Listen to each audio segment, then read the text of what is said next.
문학을 공부하는 방송 문학정독의 무수비입니다. 네, 퍼스트입니다. 네, 저희는 문학동네의 젊은 작가상 수상 작품집 2017년 제8회 읽고 있고요. 이번 시간에는 강화길 작가님의 호수 다른 사람이라는 단편 소설을 저희가 한번 다뤄보도록 하겠습니다. 자, 이 소설 어떻게 보셨나요? 저는 조금 처음에는 약간의 거부감이 있었지만 워낙 좀 남자가 이제 악인으로 많이 나와서요. 근데 생각해보니까 그런 악인이라고 생각되는 남자가 많은 것 같습니다. 네, 솔직하게 저는 반성합니다. 네. 저는 이 소설 정말 탁월하게 잘 쓰여졌다. 별점을 준다면 별 5개를 줄 수 있을 것 같아요. 솔직히 오늘 저희가 두 소설을 녹화하는데 사람이 좀 더 마음이 기우는 소설이 있잖아요. 전 늘 매주 할 때마다 좀 더 애착이 가는 소설이 있어요, 솔직히. 이전 시간에는 저희가 백수린 작가님의 고요한 사건을 했었죠. 그 소설도 물론 좋지만 저는 이 강화길 작가님의 호수, 이 다른 사람, 이 소설이 좀 더 마음이 가더라고요.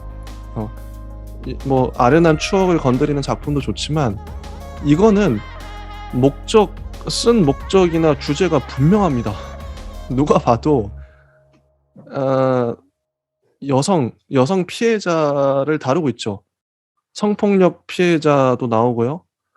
그리고 데이트 폭력 피해자도 나오고, 그러니까 다양한 좀 남자들이 빌런처럼 나와요. 근데 나오고 그 남자들에게 당한 또 미자네도 나오지만 좀 있으면 미자네는 그 남편한테 평생 맞고 사는 그런 실제 있는 사건들이고 요즘에 또 좀 되긴 했지만 페미니즘이 대세이죠. 워낙 많은 데서 얘기가 되고 화두가 되고 시대의 흐름이라고 생각을 해요, 페미니즘이. 동성애도 그렇고요. 동성애 작품들도 앞으로 많이 나올 거예요. 지금도 많이 우리가 이제 작품 상도 많이 받았는데 그런 작품도 할 때 이제 동성애 얘기도 좀 하겠지만 시대의 화두거든요. 근데 흐름이 좀 더 그렇게 가고 있죠.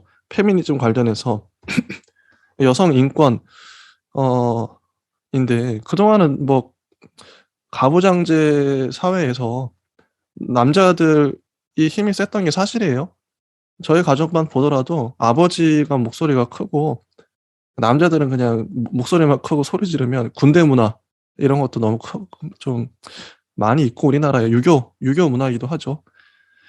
이런 사회에서 여자들이 침묵하고 숨죽여 살 수밖에 없었던 여자들만 알고 있는 그런 폭력적인 사태들이 여기 되게 많이 나오거든요.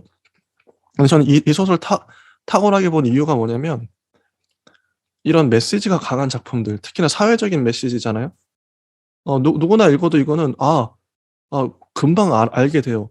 여자들이 저렇게 좀 당하고 피해 당한 사람들이 있구나. 그걸 이제 우리가 공감하고 안타까워하고 이제 이런 의도일 텐데. 근데 이런 작품 82년생 김지영도 그렇고요. 이런 류의 소설이라고 생각해요. 페미니즘. 네, 엄청난 열풍이 일었죠. 많은 사람들이 공감했기 때문에 그만큼 영화도 많이 봤다고 생각을 하고요. 근데 이런 류의 소설이 전 쓰기 어렵다고 생각해요. 왜냐하면 메시지가 강한 소설일수록 작가가 주장하고 싶어져요. 이 나는 이 사태가 이 사태가 이렇게 가는 게 옳은데 그걸 주장하고 싶어지거든요. 그래서 더 자칫 잘못 쓰면 읽는 사람으로 하여금 거부감이나 불편함을 느끼게 할 수 있어요. 이런 소설은 특히나 메시지가 강하니까. 나는 그렇게 생각 안 하는데 이렇게 되면 망하거든요. 난 이 정도까지는 아닌 것 같아. 모든 남자들이 이런 거 아니잖아. 이렇게 반박할 수 있어요, 누군가는. 그렇기 때문에 어려워요. 진짜 어려운 건데 공감을 불러일으키기가. 근데 이 소설은 절묘하게 잘 풀어갔다고 생각해요, 저는. 일단은 한번 그 지점을 얘기해보죠. 자, 메시지가 분명한데 저는 잘 풀었다고 보는데 파우스트님은 이 주제를 이런 식으로 풀어간 거에 대해서 뭐 어떻게 생각하시나요? 이 소설의 구조랄까?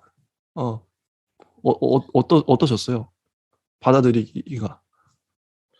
저는 사실 어느 정도는 이제 이 소설이 현실을 이제 대면하고 투영한다고 생각하면요. 어느 정도 이제 리얼리즘에 가까운 소설이라는 생각이 드는데요. 그래도 저는 조금 뭔가 독자층이나 사회적인 파급력이 더 세길 원한다면, 혹은 내 문학이, 내 책이 더 많은 이제 이 시대적 인식을 낳는 새로운 각성을 하길 바란다면, 저는 이거보다 더 많은 이제 구체적인, 그리고 우리가 생각할 수 있는 주변의 남자들이나 여자들이나 정말 이제 좀 안 좋은 말로는 남자들이 이제 세계를 좀 되게 안 좋게 보는 인식을 조금 더 정제해서 써야 될 것 같아요.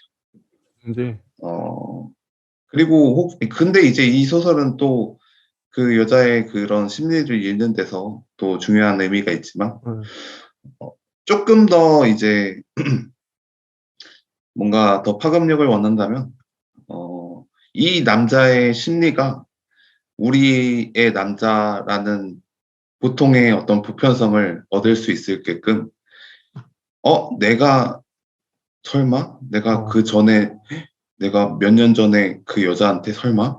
이렇게까지 되면은 대박인 거죠. 내가 몰랐던 내 폭력성이, 남자들의 폭력성이 드러나는 거니까. 하긴 진짜 여기 열거하고 있는 얘들이 뭐 버스에서 갑자기 막 욕을 한다든지 어떤 여자가 마음에 들어서 집까지 쫓아간다든지 혹은 뭐 여자를 뭐 성폭행하기도 하고 그리고 이제 되게 착해 보이는 그 남자인데 알고 봤더니 이 여자를 이제 거의 의식불명 상태로. 근데 이거는 되게 특수한 케이스로 보이긴 하거든요. 일부의 남자들만 저런 거 아니야? 근데 진짜 근데 파우스트님 말씀도 되게 일리가 있는 게 우리가 이전에 소설 바로 직전에 달았던 소설 이 고요한 사건에서도 어떤 보편적 인물, 이 보편적 상황이 등장하니까 우리가 공감할 수 있고 이 이전에 다뤘던 소설에서도 그런 얘기 많이 했었어요. 결국 공감하는 게 중요한데 보편적 인물을 만들어내는 거죠. 그렇다면 많은 남성들이 공감하게 만들려면 보편적인 남성을 형성한 캐릭터를 내세우면 좋죠. 그게 진짜 탁월한 것 같아요. 근데 여기는 되게 특수한 케이스가 많이 나오기 때문에 물론 그런 저런 남자도 있을 수 있겠다. 그건 충분히 우리가 공감하는데 하지만 나는 아니야. 나는 아닌데? 이걸 이게 진짜 정확한 지점이라고 생각합니다. 좋은 지적이셨어요. 공감해요, 진짜 저도. 그게 좀 아쉬웠다. 그래서 이 그라는 사람이 진짜 제 마음을 뜨끔하게 해야 돼요. 맞아요. 그래서 내가 실제로 지나가다가 여자를 보고, 맞아. 저 사람 이렇게 만나고 싶다를 정말 형편없는 생각으로 속마음을 이미 여기서 썼으면은 이제 나도 그랬지 이렇게 되면서 맞아. 더 뜨끔해지는데, 맞아. 이제 그거는 좀 아니고 나라는 어떤 화자에 더 이제 더 많이 이제 집중이 돼 있죠. 맞아. 이게 진짜 독백이에요. 이 소설 뭐 전체 스토리를 좀 잠깐 얘기해 드리면 구조는 간단한데 이 화자의 친구 민영이 지금 의식불명 상태로 병원에 누워 있어요. 3주가 넘었죠. 근데 의식불명 상태인데 호수에서 발견됩니다. 집 근처 호수. 이 민영과 나는 거의 한 20년 지기 뭐 되게 하여튼 오래된 친구예요. 오래된 친구인데 민영의 남자친구가 있죠. 남자친구와 둘이서 호수를 찾아가요. 이 화자는 그 민영이 발견됐던 호수를 한동안 안 갔죠. 일부러 안 갔죠. 그랬는데 이 남자친구가 계속 같이 가자고, 호수에 뭐가 발견됐다고, 그 걸어가는 와중에 걸어가는 중간중간에 저희가 지금 방금 말했던 어떤 특수한, 그러니까 남자들한테 피해를 당한 여성들의 케이스가 끼어들어요. 그걸 서술하고 있죠. 서술하고 있고, 또 중간중간에 민영이 민영과 남자친구 간에 있었던 에피소드가 또 중간중간 서술이 돼요. 이런 식으로. 그러니까 전체 큰 줄거리는 간단하죠. 큰 줄거리는 화자인 나와 민영의 남자친구가 호수까지 가는, 맨 마지막에 또 호수에 결국 도착해서 호수 안에 들어가죠. 둘이 안에 들어가서 결국 인제 그게 어떤 일이 일어났는지는 모르는데 어쨌든 일단 거기까지 가는, 호수까지 가는 게 큰 줄거리고, 현재 타임라인이고, 과거 타임라인이 중간중간 끼어드는. 근데 이런 서술 방식을 이걸 좀 여쭤보고 싶은데, 야, 현재 가고 그다음 과거 중간중간 끼어들고 이런 게 단편 소설에서 은근히 많이 등장을 하더라고요. 서술 방 이게 좀 무난하고 좀 자주 보이는 방식인 거죠. 요런 서술이. 보통 이제 막 저희가 교과서에서 네. 이제 액자식이라고 하잖아요.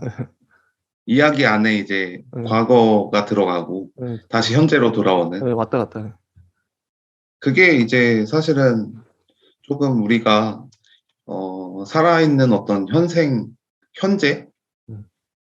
기억이라는 어떤 카테고리 안에서 현재의 어떤 기억이 이제 과거를 이제 들여다보는, 이게 또 심미적으로 이제 공간을 그렇게 우리가 추억하는 거랑 비슷하다 보니까 그리고 소설 구조도 굉장히 좀 재밌어지고, 그냥 이제 시간 순으로 가면은 맞아. 강조나 이런 어떤 그 극적 효과를 내기 어려운데, 맞 이거는 뭐 그런 액자식의 네. 긴장감을 주고 있죠. 맞 그래서 좀 좋게 봤던 게, 이런 구조가 많이 단편 소설에서 많이 등장할 수밖에 없는 이유가 교과서적이긴 하지만, 교과서가 된 이유가 있죠.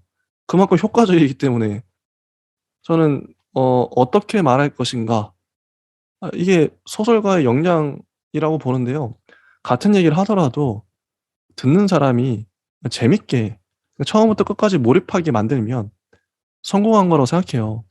근데 이거를 진짜 타임라인 뭐 시간 순으로 지루하게 열거했으면 진짜 지루해졌을지도 몰라요, 같은 사건을 말하더라도. 근데 이렇게, 자, 현재 타임라인에서는 두 사람이 걸어가고 있어요. 이미 역동성이 발현이 돼요. 걷고 있으니까. 호수라는 목적지를 향해 가고 있으니까 움직임이 생기잖아요. 움직임이 생기는데 또 재밌는 게, 두 사람이 사이가 좋은 것도 아니고 이 화자는 이 민영의 남자친구를 끊임없이 의심하고 있어요. 이 의심의 강도가 점점 세져요. 어. 근데 이런 긴장감, 이미 가고 있는데 긴장감이 엄청나죠. 막대기를 집어들기도 하고 깜짝 놀라기도 하고 위로 막 쳐다보기도 하고, 저 사람 막 계속 의심해요. 이런 긴장감이 있고, 현실 타임라인에서 또 중간중간에 그의 그런 긴장감을 더 고조시키는, 나의 의심을 더 강화시키는 사건들이 보여줘요. 과거에 민영의 남자친구가 이랬지, 그리고 어떤 여자는 이런 일을 당했지, 이런 일 당했지, 뭐 이런 것들을 보여주니까. 근데 이거는 전적으로 따지고 보면 뒤에 해설로 나오지만 이 여자 화자의 상상이에요. 상상 속에서 이렇게 보여지는 거예요. 어떤 강박일 수도 있고요. 근데 실제가 아닐 수도 있죠. 이 사건과 전혀 관련 없는 사건들도 나열되기도 하고. 근데 이게 또 맥락적으로 보면 이 남자애가 남자친구가 범인 같아 보이게끔 만들죠. 이게 그래서 이 해설을 쓴 분을 얘기를 보면 이건 심리 소설이고 추리 소설이다. 동시에 갖고 있는 거죠. 그래서 또 재밌기도 하고. 저는 그런 면에서 이 소설을 읽을 수 있는 독법이 다양하고, 구조도 어떻게 보면 단순한데 복잡하기도 하고요. 음. 되게 퍼즐 같은, 이게 잘 짜 맞춰진 퍼즐 같은 느낌이 들었어요.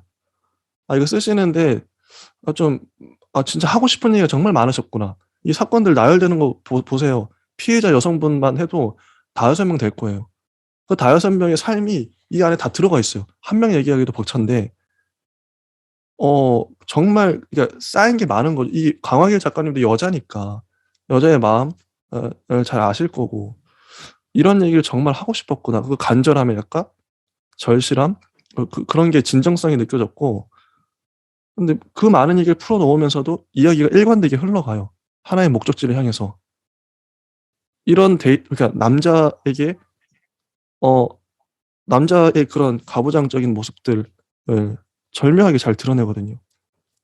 그래서 저는 별 5 개를 줄 수밖에 없었는데 일단 볼게요. 여기까지가 인제 서론이었고 자 자 호수, 다른 사람. 다른 사람이란 부제가 붙습니다. 이 호수는 뭐 그 사건이 일어난 현장이기도 하고 내가 지금 가고 있는 곳이기도 해요. 근데 다른 사람이라는 이 부제에 더 방점이 찍힌다고 보는데 이건 좀 이따 한번 얘기해 볼 거예요, 저희가. 왜, 왜 다른 사람인가? 누가 다른가? 이것도 이중적인 그게 있는데 일단 얘기해 보면 전 두 가지 의미가 있다고 봐요. 이 다른 사람이 이 아까 그 남자친구가 이중적인 모습을 보여주거든요. 사람들한테는 되게 착하고 뭐 멋있고 순하고 여자친구 잘 챙겨주는 그런 사람으로 보이는데 결국에 이면에는 민영을 폭행하고 나를 또 죽이려 하고 완전 다른 거죠. 이중적인 그런 모습이 보이기 때문에 다른 사람이고. 또 하나는 이 화자가 맨 마지막에 또 자유 고백을 하잖아요. 결국 나는 그런 여자들하고 그러니까 남자들한테 뭐 당하고 살고 맞고 살고 그런 미자네 같은 '나는 미자네하고 달라.' 이런 의미. 나는 다른 사람인 줄 알았는데 결국 알고 보니까 나도 미자네 같은 그러니까 '나도 다르지 않구나.' 요런 의미가 있는 거죠, 이중적 의미. 요것도 이제 좀 이따 한번 얘기해 보고요. 자 한번 자 169쪽 첫 문장 읽어 보겠습니다.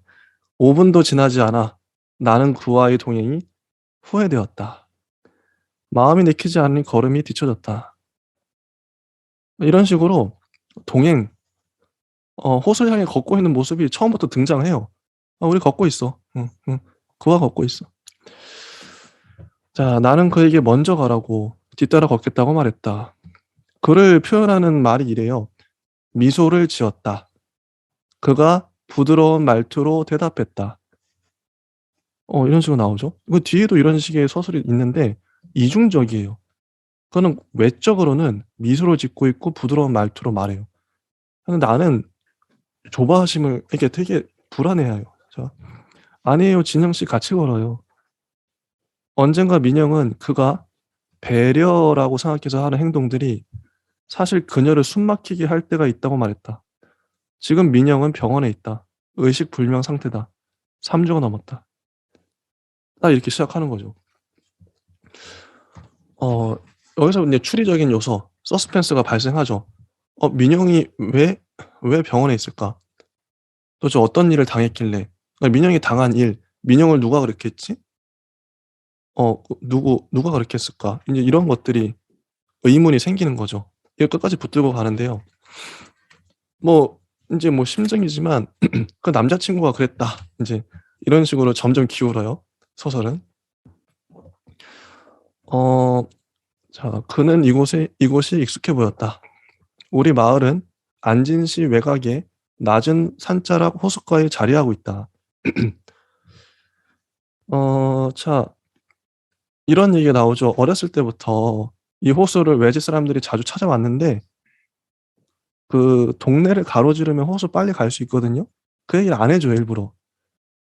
왜냐면 남들이 모르는 걸 익숙하게 알고 있다는 감각은 내게 묘한 우월감을 느끼게 해 줬다.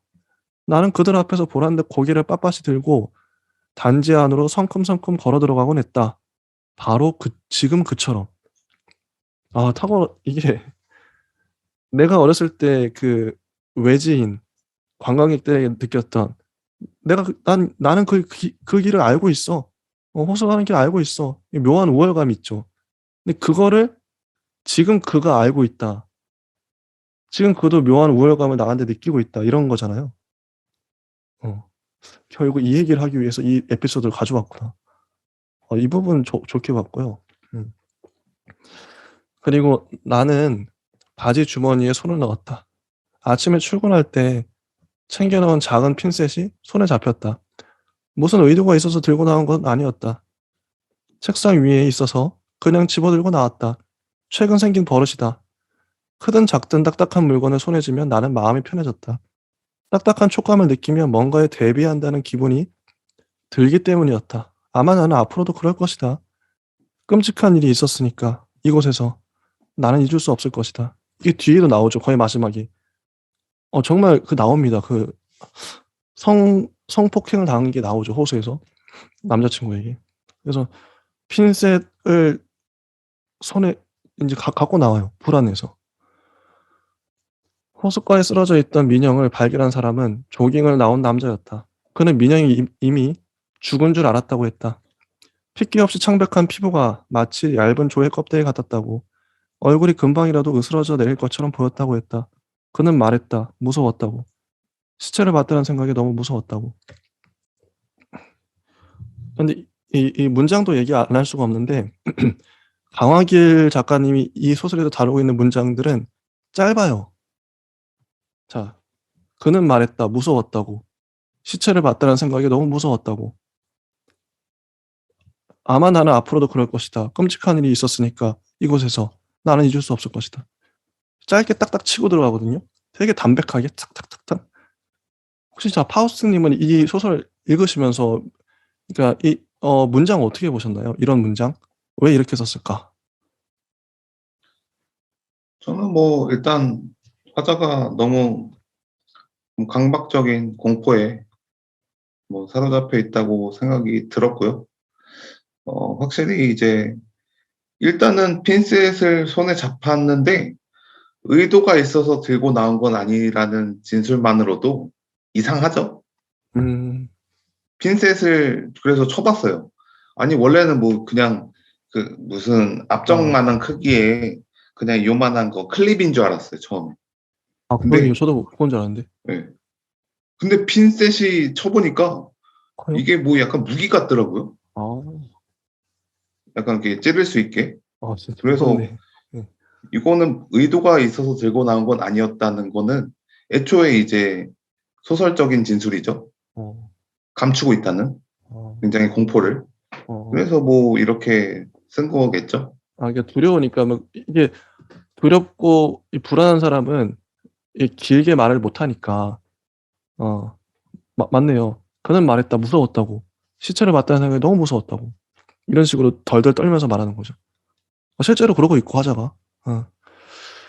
이 긴장감이 느껴져요. 이 화자의 감정이 점점 고조되는 게 느껴집니다. 당연히 이게 범죄자일지도 모를 민영을 그 지경으로 만든 였을지도 모른 남자친구가 같이 둘이 있으니까 단둘이 있으니까 나도 저 사람한테 당할 수 있으니까요.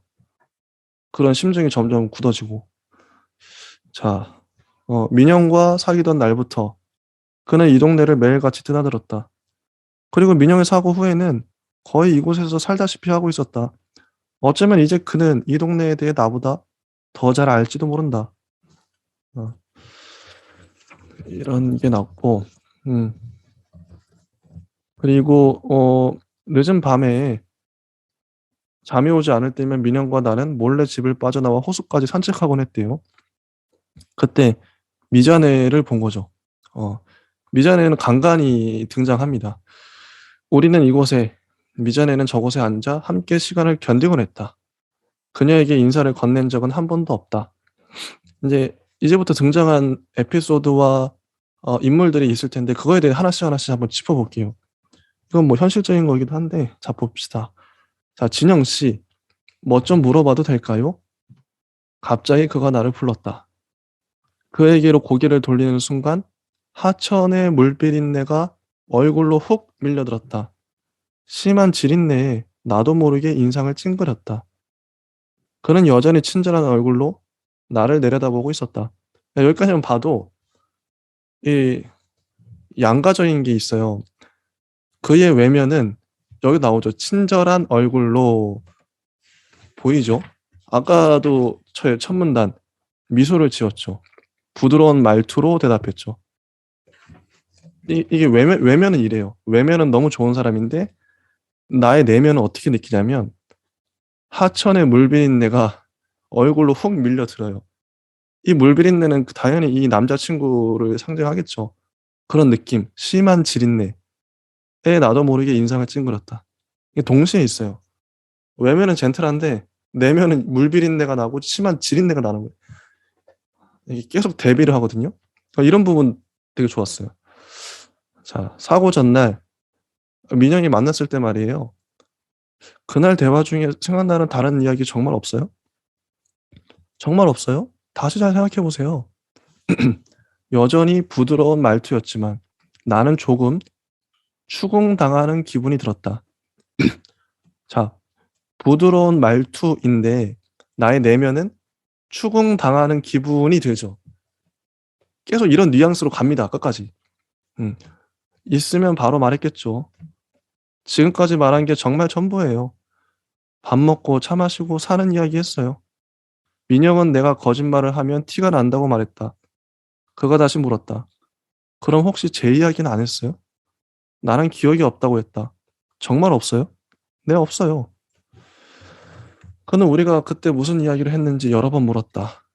그날 민영이 이상해 보이지는 않았는지, 그러니까 기분은 어떤 것 같았는지 묻고 또 물었다. 죄책감 때문이었다. 민영이 사고를 당하던 순간 그는 잠들어 있었다. 서울 출장에서 돌아온 지 얼마 안 된 시간이었다. 그는 너무 피곤했다. 민영에게 자고 일어나서 연락하겠다는 문자만 보내고는 그대로 골아떨어졌고 다음날 경찰의 전화를 받으며 일어났다.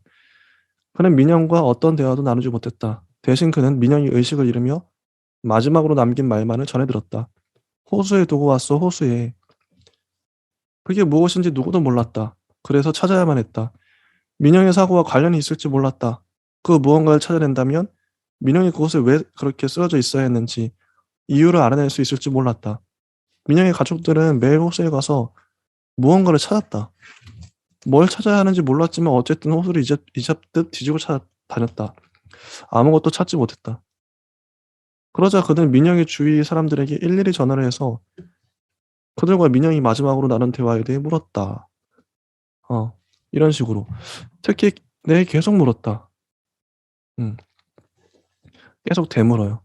정말 그게 전부인지 기억나는 다른 이야기는 없는지 계속 묻죠. 그의 질문은 늘 비슷했다. 이상한 낌새는 없었어요? 뭔가 다른 느낌을 받지는 않았어요? 사람들은 그의 집요함을 이해해 줘야 한다고 말했다. 그의 소중한 사람이 다쳤으니까. 제대로 된 인사도 못했으니까. 어떻게든 진상을 밝히려는 그의 노력을 지지해 줘야 한다고 했다. 그러나 나도 진실을 알고 싶은 사람이었다. 나도 궁금했다. 왜 나의 친구가, 가장 친한 친구가 새벽 호숫가에 그런 식으로 쓰러져 있어야 했는지 알아야만 했다. 오늘 호수에 가기로 결정한 것도 그 때문이다. 어, 자, 이제 이게, 이 이야기를 해야 되는데, 이 남자친구 얘기를 한번 해볼게요. 뭐, 우린 다 읽었으니까. 남자친구는 되게 이중적인, 그 위선적인 사람이에요. 어, 사람들도 이 남자친구를 겉모습만 보고 되게 좋아해요. 좋아하는데, 또 마음은 다르죠. 민영은 이 남자친구에 되게 기죽어 살고 있고, 나는 그 실체를 알아버렸죠. 나도 그런 사람인 줄 알았는데, 그걸 몇 번 경험해보니까 알아버렸어요. 이 캐릭터, 이 민영의 남자친구 캐릭터는 어떻게 보셨나요? 저는 좀 그, 뭐, 여기에서는 이제 어떻게 보면은 여자의 어떤 심리적인 입장에서 객관적으로 이제 뭐 서술했다고 하지만 이제 어떤 남자의 어떤 일면적인 이제 그런 거를 잘 관찰했다? 근데 너무 아쉬운 거는 저도 이제 막 대학교까지 뭐 거의 30몇 년 동안, 32년 동안 뭐 그런 남자들을 많이 봐왔죠. 되게 뭐 그 경멸하기도 하고, 그럼 쉽게 말해서 그냥 여자 울리고 바람 피고 음, 그냥 무책임하게 뭐 이제 하는 사람들이 뭐 생각보다는 엄청 많긴 했어요. 예, 그래서 뭐 뺨도 맞고 어. 대놓고 이제 막 쓰레기라고 뭐 그냥 공석에서 음. 이 쓰레기야 이렇게 여자애가 아. 뭐 갈구기도 하고. 아. 이제 그런데 이제 조금 더 이 그라는 캐릭터가 말을 엄청나게 잘해서 어. 더 이제 그 두 개의 가면이 더 적나라하게 아. 드러내면은 좀 더 그런 남자의 겉으로는 안 그러는데 음. 겉으로는 매너 있으면서 속으로는 그냥 밝히기만 하는 맞아요, 맞아요. 그런 어떤 캐릭터를 더 잘 구현할 어. 수 있지 않을까 맞네요. 생각합니다. 들어보니까 좀 더 이거 또 좀 더 밀어붙였으면 우리가 이런 류의 얘기를 자주 했던 것 같아요.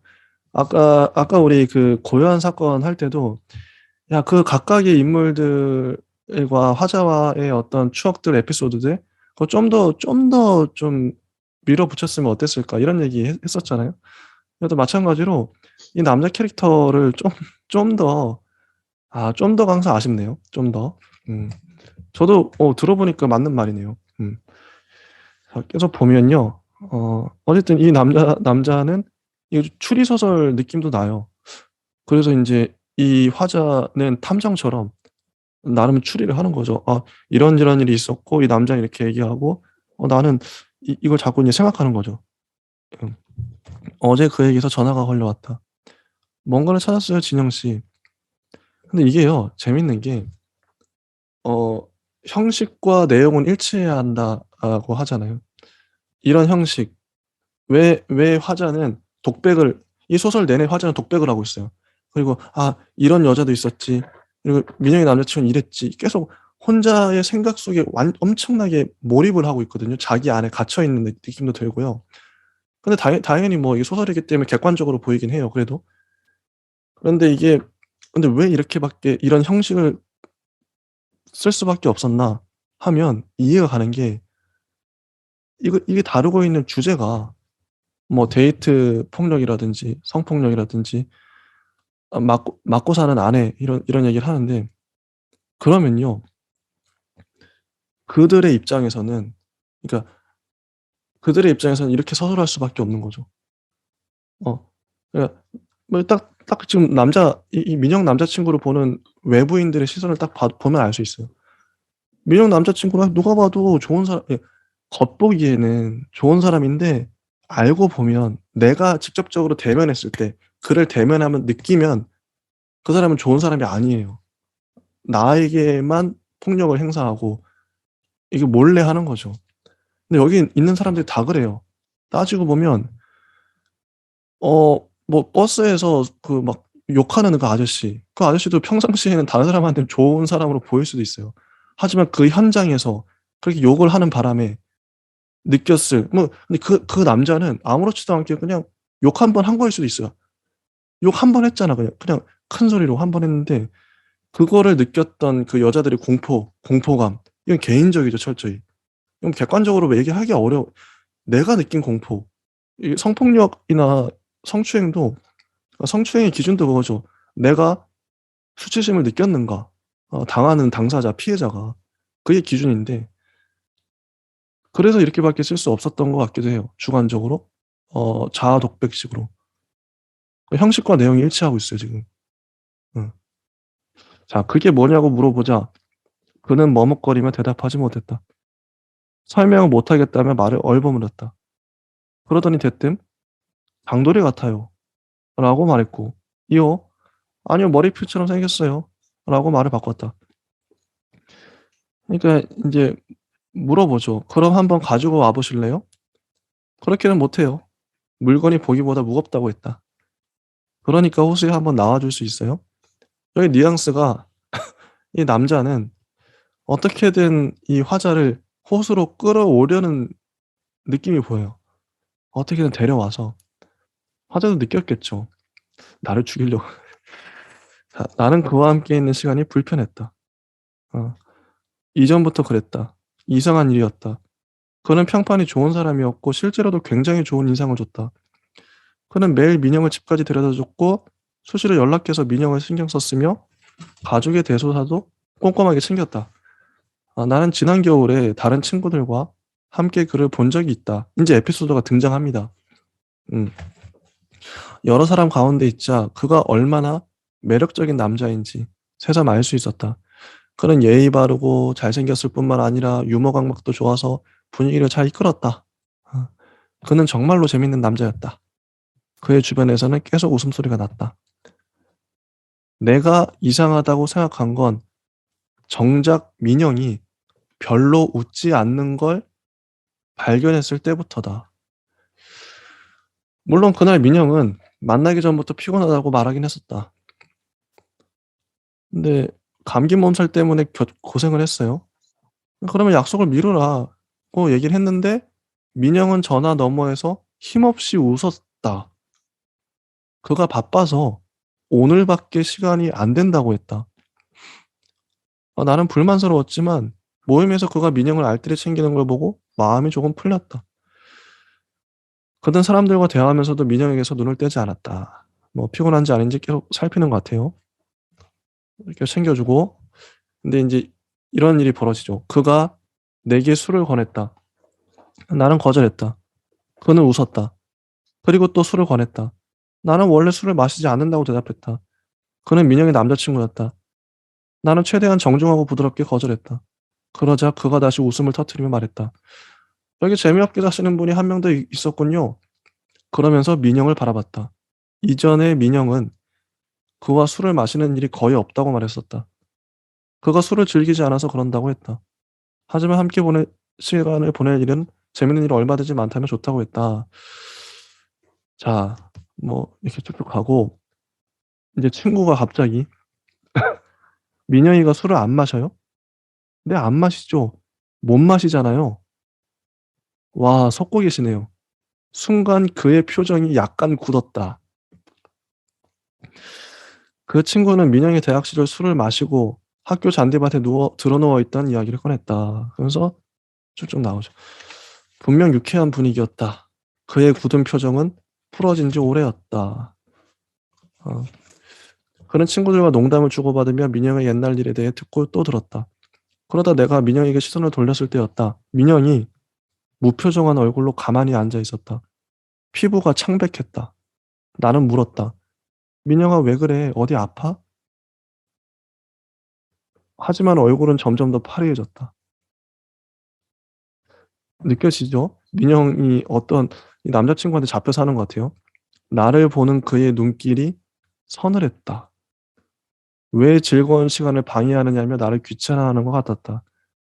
하지만 그건 잠시였다. 그는 민영을 보자마자 무척 놀란 표정으로 자리에서 급히 일어났다. 음, 이렇게 가는 거죠. 요 에피소드. 민영의 남자친구와 술자리 하는. 민영이가 안 마시죠. 못 마시잖아요. 이렇게 하고. 친구들이 봤을 때는 민영의 남자친구는 예의 바르고 잘생겼고 유머 감각도 있어요. 그런데 나만 이걸 눈치챈 거죠. 민영이 되게 기죽어 있고 얼굴이 점점 파리해지고 긴장한 것 같고. 자, 요 에피소드 혹시 파우스트님은 어떻게 보셨나요? 처음 볼 때는 제가 오해를 했었는데요. 이게 원래 이제 그가 이제 민영이 술을 안 마신다고 뭐 가스라이팅을 해서 이제 막 주변이 이제 그것을 드러내면서 창피를 당하게 되는 에피소드라고 생각했는데 네.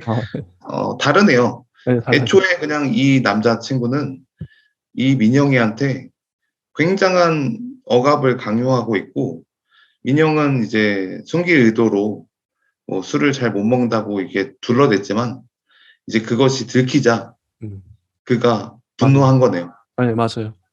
나한테 감히 거짓말을 해? 야, 너 술 못 먹는다고 했잖아. 이런 느낌이에요. 그러니까 친구 덕분에 친구 때문에 이렇게 자기가 술을 잘 마신다는 게 드러나고, 그러니까 되게 창백해진 거죠. 근데 이 에피소드도 보면은 실제 그러니까 데이트 폭력이라는 게 그렇잖아요. 아니 남자친구가 혹은 남편이 그렇게 때리는데 "왜 그럼 같이 살지? 왜 헤어지지 않지?" 이런 질문을 남들이 많이 해요, 외부에서는. 근데도 같이 사는 이유가 혹은 헤어지지 않는 이유가 때리고 나서 "아 내가 진짜 미안했어. 실수였어." 뒤에도 나오죠. "나 실수였어. 내가 너 진짜 사랑하는 거 알지?"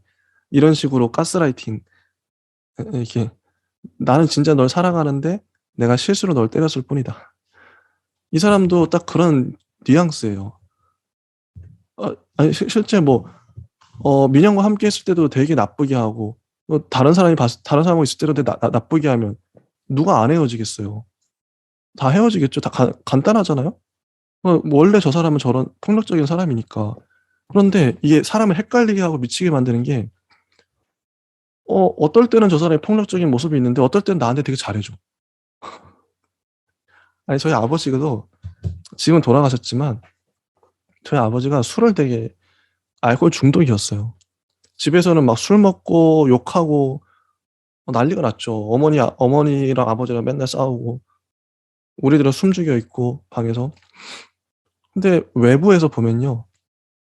다른 사람이 봤을 땐 야 너희 아버지 저렇게 착하고 저렇게 그런 사람이 없어." 실제 그렇거든요. 아버지는 남들 앞에서는 되게 좋은 사람이에요. 사교성도 좋으시고 잘 웃고. 근데 우리만 아는 거죠, 우리만. 아버지의 그런 이중적인 모습을. 아버지는 거짓말도 잘하시고 와 가지고 인제 집에서는 맨날 술 드시면서 욕하고 있고. 그러니까 다른 사람이 봤을 때 이해가 안 가는 거예요. 친척들조차도 "야 너희 남편 저렇게 좋은데 왜 그러냐? 네가 혹시 잘못한 거 아니냐?" 이렇게 되면 가족들이 욕을 먹어요. 그러니까 당사자가 아버지가 이 남자친구가 욕을 먹는 게 아니라 "야 남자친구 저렇게 좋은데 네가 뭐 잘못했겠지." 이런다니까요. 잘못한 사람은 정작 너무 잘하니까 이렇게 이중적으로 대처를 하니까 이거 잘 살렸어요 진짜. 아마 강하게 작가님은 이거 쓰기 위해서 수없이 많은 기사와 어떤 뭐 심리학 이런 자료들이 있겠죠. 이런 사람들이 어떻게 데이트 폭력을 하고 가스라이팅을 하는지 여자들에 대해서. 그런 걸 많이 보고 반영을 했을 거예요 아마. "이런 남자들은 보통 이러더라." 그래서 저는 너무 리얼했고요. 실제로 이런 사람들이 그러니까 데이트 폭력을 한다는 가정하에 많을 것 같아요. 섬뜩하죠. 이러니까 잘 여자들도 속는 거고 '아 저 사람이 원래 착한데' 우리 어머니도 늘 하시는 말이 뭐냐면 아버지에 대해서 "야 사람은 원래 착한데 술 때문에 그래. 술만 안 마시면 착한데." 이게 좀 모순이 있잖아요. 술 때문인가요? 그게 술 때문인가요? 모르겠어요. 술이 잘못한 건 아니잖아요. 아버지가 술을 마신 거지. 이게 이렇게 저는 된다니까. 그거에 예. 대해서 네. 말씀해 보세요. 예, 또 많은 이제 판이나 예. 이런 뭐 네이트판 이런 거를 많이 봤는데요. 예. 어 물론 이제 남자가 좀 압도적으로 많지만 여자도 이제 몇 명 있긴 한데요. 밖에서는 음. 되게 막 친절하고 맞아. 매력적이고 좋은데 예. 가정에는 쓰레기고, 맞아. 가정에는 되게 친절하고 좋은데 밖에선 쓰레기고, 아. 그게 자신이 그러니까 잘 보이려고 이제 가면을 두르는 거잖아요. 예. 결국에는 이제 그것을 본성을 억누르고 있으니까 예. 자신의 그냥 그 편안, 음. 즐거움, 그리고 그냥 그 자리가 내 그냥 감정이면 되는데 감정을 억누르니까 맞아요. 감정의 쓰레기통이 되는 거예요. 음. 바깥에 다 그냥 잘 보이고 다 좋게 좋게 하고 남한테 이제 욕 안 들으려고 기를 쓰니까 집에 오면은 이미 감정이 쓰레기가 된 거죠. 음. 그래서 뭐 저는 근데 이게 또 너무 이게 뭐 보편적으로 음. 남자들이 또 그런 경향이 좀 많기도 하고, 음. 그리고 뭐 좀 이성적으로 좀 이렇게 도구적으로 좀 이렇게 이용하려는 네. 그런 것도 뭐 좀 보이긴 해서 아무튼 이게 좀 씁쓸하네요. 맞아요. 맞아요. 아버지 보면서 진짜 많은 생각을 했어요. 아버지는 대체 왜 저러실까? 나중에 제가 소설을 쓴다면 이제 아버지를 등장시켜서 아버지 얘기를 이게 정말 중요한 심각한 문제입니다. 예, 사회적인 문제예요. 이 사람 왜 이럴까? 근데 친구들은 오해를 하죠. 나는 아무 말도 이게 나와요. 제발 남자를 좀 믿으라고 친구들이 말하죠. 나는 아무 말도 더 할 수 없었다. 사실 어떻게 이야기할 수 있는 것도 없었다. 나도 뭐가 뭔지 확신할 수 없는 그저 느낌에 사로잡혀 있을 뿐이었으니까. 이거예요. 나도 이게 남자가 진짜 나쁜 게 나도 헷갈리는 거야. 이 사람 진짜 좋은 사람인가? 확신할 수 없어요. 그저 느낌에 사로잡혀서 추측을 할 뿐이에요. 이 소설 자체가 그렇죠. 야, 저 사람 끝까지 이게 심증만 있어요, 심증만. 물증이 없죠. 제 남자친구가 딱 봤을 때 내가 봤을 땐 이러이러한 정황들로 저 민영이 폭행한 것 같은데 남자친구가 범인 같은데 이러니까 답답한 거죠 더. 그만큼 남자친구가 잘 연기를 하고 있을 수도 있고. 그 일 이후 나는 그가 계속 불편했다. 여자의 직감이죠. 민영이 폭행을 당한 건 정황상 확실했다. 알리바이 때문에 주변 사람들 모두 조사를 받았어요. 그도 카메라에 찍혔죠. 근데 민영이 사고를 당했다고 추측되는 시간 몇 분 전에 그의 차가 거주 중인 빌라 주차장으로 들어오는 모습이 카메라에 찍혔다. 그는 적극적으로 조사에 임했다. 범인을 잡을 수 있다면 얼마든지 협조할 수 있다고 했다. 나는 그가 조금 신기했다. 그저 조사할 뿐이라는 걸 알았지만 나는 경찰을 만나는 일이 어렵고 겁이 났기 때문이다. 그는 감시 카메라가 설치되지 않은 빌라 뒷문에 대한 질문에도 당황하지 않고 대답했다고 들었다. 반면 나는 아는 사실을 말할 때에도 더듬거렸다. 이런 디테일이 전 좋았어요. 실제 저는 조사를 받은 적이 없지만 나도 만약에 경찰이 바로 앞에 있으면 내가 범인이 아니지만 뻔히 알고 있는 거 말해도 떨릴 것 같아요. 근데 그는 전혀 뭐 당황하지도 않고요. 이러니까 더 의심스러운 거죠. 화자가 봤을 때. 내내 차분하던 그가 감정적으로 반응한 건 병원에서다. 민영의 몸에는 상처가 많았다. 근래에 생긴 건 분명하다고 했다. 그는 의사들이 무능하다며 화를 냈다. 나는 의아했다. 여기도 의아한 장면이 나와요. 아까도 신기했지만. 나는 멍자국이 언제 생겼는지 알아내는 것보다 왜 생겼는지를 살펴보는 일이 더 중요하다고 생각했기 때문이다. 이것도 실제 그러네. 이게 언제가 중요해? 왜 생겼는지가 중요하지. 근데 이 남자는 언제에 집착을 해요. 그러나 그는 상처가 언제 생겼는지, 그러니까 그걸 알 수 있는지 없는지 유별나게 신경 쓰는 것 같았다.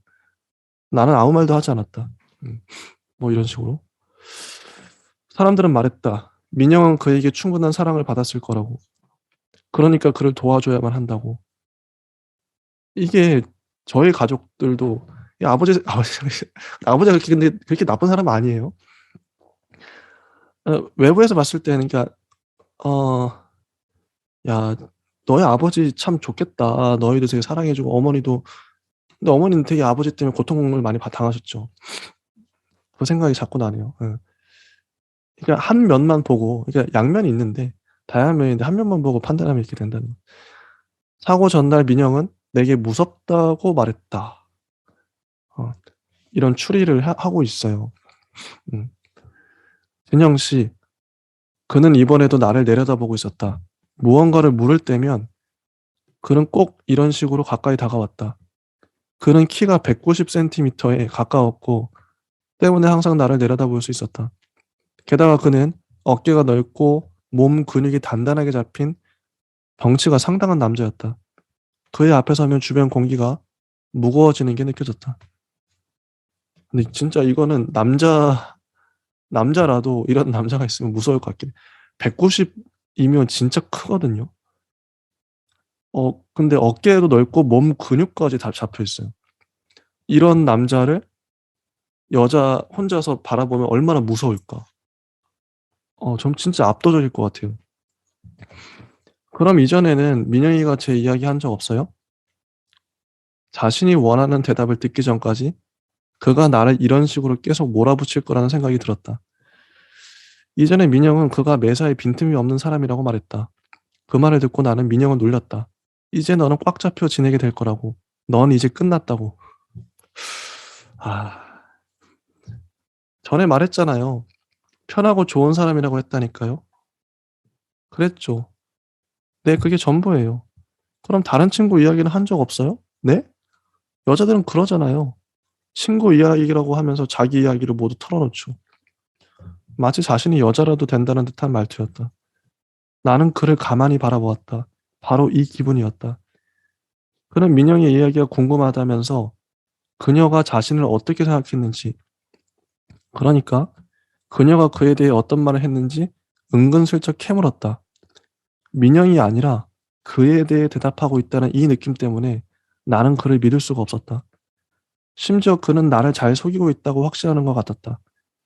만일 내가 그라면, 여자친구가 사고로 누워있는 상황이라면 그녀가 자신에 대해 어떤 말을 하고 다녔는지 캐묻고 다닐 것 같진 않았다. 정말 그래요. 왜, 왜 민영이가 나에 대해 무슨 말 했는지가 왜 궁금하지? 사고당해 누워있는데. 민영은 자기 사생활을 일일이 털어놓는 그런 부류가 아니라고. 누군가를 이용해 자신의 이야기를 하는 그런 사람도 아니라고 대답했다. 그런 사람이라는 단어를 말할 때 나는 목소리에 힘을 줬는데 민영이 어떤 사람인지 그가 전혀 알지 못한다는 뜻을 전하고 싶었기 때문이다.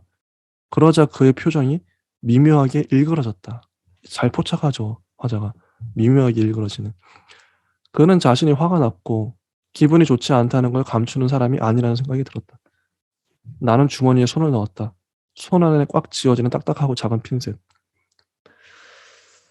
사람들은 그가 절박하기 때문이라고 말했지만 내가 보기에는 무언가를 확인하고 싶어 안달난 것 같았다. 내가 아는지 모르는지. 그러니까 민영이 그렇게 된 이유를 내가 찾아낼 수 있는지 없는지 말이다. 때로는 그가 나를 어떻게든 호소로 끌어들이려 한다는 느낌을 받기도 했다. 나는 이런 기분이 싫었다. 그가 나를 시험한다는 느낌에 사로잡혀 있는 것도 싫었고 남모를 의심을 혼자 간직하는 것도 싫었다. 그래서 내가 직접 확인해야겠다고 생각했다. 그래서 호수로 간 거죠. 근데 호수를 가다가 엄마한테 전화를 걸어요. 근데 엄마가 불안해하는데 그와 함께 갈 거라고 하니까 그래, 그럼 괜찮겠구나. 이렇게 엄마가 말하죠. 괜찮지 않다. 엄마는 바보가 아니다. 그냥 내가 괜찮을 거라고 믿고 싶어 할 뿐이다. 그죠? 자, 혹시 여기까지 봤는데, 뭐, 이 남자 친구에 대한 집요한 관찰, 집요한 묘사예요. 방향성이 분명하기 때문에 이건 뭐 헷갈릴 것도 없고요. 확실히 이 화자는 의심하고 있고 의심의 증거들이 속속들이 등장하고 있어요. 그래서 저는 이런 어떻게 보면 일직선의 서사죠. 너무 분명해서 너무 또렷해서 뭐 뭐 뭐 그죠? 이 소설이 지향하는 주제가 너무 분명하기 때문에. 자, 파우스트님은 여기까지 어떻게 보셨나요? 일단은 뭐 어느 정도는 이런 서사의 어떤 굴곡이 이제 뭐 평탄해서 뭐 점점 이제 긴장감이 이제 고조가 되니까 그거는 또 그런대로 맛이 있긴 한데요. 또 다르게 생각해 보면은 이 글하는 사람이 정말 유려하고 친절하고 매력적으로 남을 속이는 데 능통하면은 숨겨도 된다고 생각해요. 어. 마지막에 빵 터지게. 어. 아, 그게 진짜 좀 더, 예, 어 내가 속은 거죠, 예, 그러니까. 예. 근데 이것도 괜찮은 것 같아요. 이런 식으로 처음부터 눈치채고 점점 인제 점점 눈치채어가는. 아니, 마지막에 진짜 되게 진짜 친절하다가 좋은 줄 알았는데 마지막에 딱 그러면 반전이 일어나긴 하겠네요. 어. 그쵸? 엄청나게 말을 유려하고 막 남 다 해주는 척 친절하게 다 하다가 중간중간에 갑자기 냉소를 머금고 그리고 뒤에서 막 혼자서 혼잣말하고 맞네. 사이코패스. 갑자기 예, 눈이 이렇게 파르르 떨리면서 아, 막 일부러 웃고 막 이렇게 막 아, 예, 이렇게 예, 예. 예, 그러면은 더 공포스럽죠. 맞네. 실제 영화 같은 데서 그런 식으로 하면 진짜 사이코패스 범죄자 식으로 형상화해도 재밌겠네요. 그 다음에 에피소드 한번 보겠습니다. 이건 에피소드 위주로 다루기 좋은 소설이에요. 이제 버스 에피소드 나옵니다. 민영은 분명 무서워했다. 요즘 뭔가 무서워. 이런 얘기를 하죠. 자, 오늘 버스에서 이상한 남자를 봤어. 서술을 좀 읽어볼게요. 버스에서 민영은 앞에서 세 번째 좌석에 앉아 있었다. 그네 앞에 중학생으로 보이는 단발머리 여자아이가 앉아 있었고 그 건너편에는 피부가 보기 좋게 그을려 생기 넘쳐 보이는 날씬한 여자가 앉아 있었다. 씨발. 이 한마디를 한 거예요. 뒷자리에서 어떤 남자가 고함을 질렀다. 민영은 돌아보지 않았다. 이제부터 나오는 서술은 그 여자들의 심리를 정말 잘 묘사하고 있어요. 이게 여자 작가이기 때문에 할 수 있는 서술인 것 같기도 한데, 자, 민영은 돌아보지 않았다. 앞에 여학생도, 건너편의 여자도 뒤를 보지 않았다. 그들 모두 약속한 것처럼 계속 앞을 바라보았다. 버스기사 아저씨만 룸미러를 통해 뒤쪽을 힐끔 봤다. 그러나 모른 척했다. 민영은 룸미러도 바라보지 않았다. 그래야 할 것 같았다. 다음 정류장에서 여학생과 여자가 동시에 내렸다. 남은 승객은 민영과 남자뿐이었다. 남자는 계속 욕을 했다. 고함과 짜증이 민영의 귀에 박혀 들어왔다. 버스 기사도 그에게 아무 말을 안 했다. 귀찮은 일에 휘말리고 싶지 않았을 것이다. 민영은 음악을 들을까도 생각했지만 귀에 이어폰을 꽂지는 않았다. 그 상황에서 남자가 무슨 말을 하는지 듣지 않는 건 현명하지 못한 선택처럼 느껴졌다. 두 정거장만 더 가면 되었지만 민영은 결국 다음 정거장에서 내렸다. 벨을 누르고 자리에 가만히 앉아서 기다렸다가 버스가 멈추자마자 재빨리 일어나 뒷문으로 뛰어내렸다. 남자가 뒷문 바로 앞좌석에 앉아 있다는 걸 그때 알았다. 하지만 그녀는 남자가 어떻게 생겼는지 전혀 기억하지 못했다. 버스가 떠난 뒤에도 민영은 정류장에 내린 자세 그대로, 그러니까 고개를 숙이고 뒤돌아선 자세로 정류장 바닥을 바라보며 한참 동안 서 있었기 때문이다. 남자가 소리를 지르던 순간부터 되뇌던 말을 속으로 계속 중얼거리면서 눈을 마주치면 안 돼. 눈을 마주치면 안 돼. 눈을 마주치면 안 돼.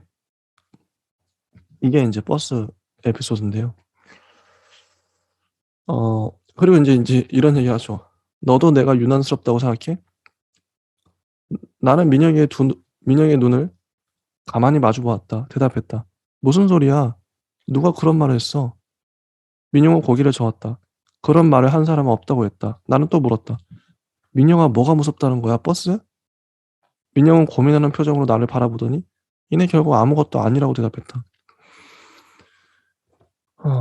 뭐 이제 이런 식으로 아마 이 유난스럽다라고 한 걸 이 버스 에피소드를 민영은 남자친구한테 했던 것 같아요.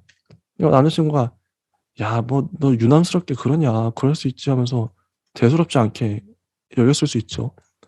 이 공포감은 여자들만 느끼는 그런 공포니까요. 그 순간이었다. 민영의 카디건이 아래로 흘러내렸다.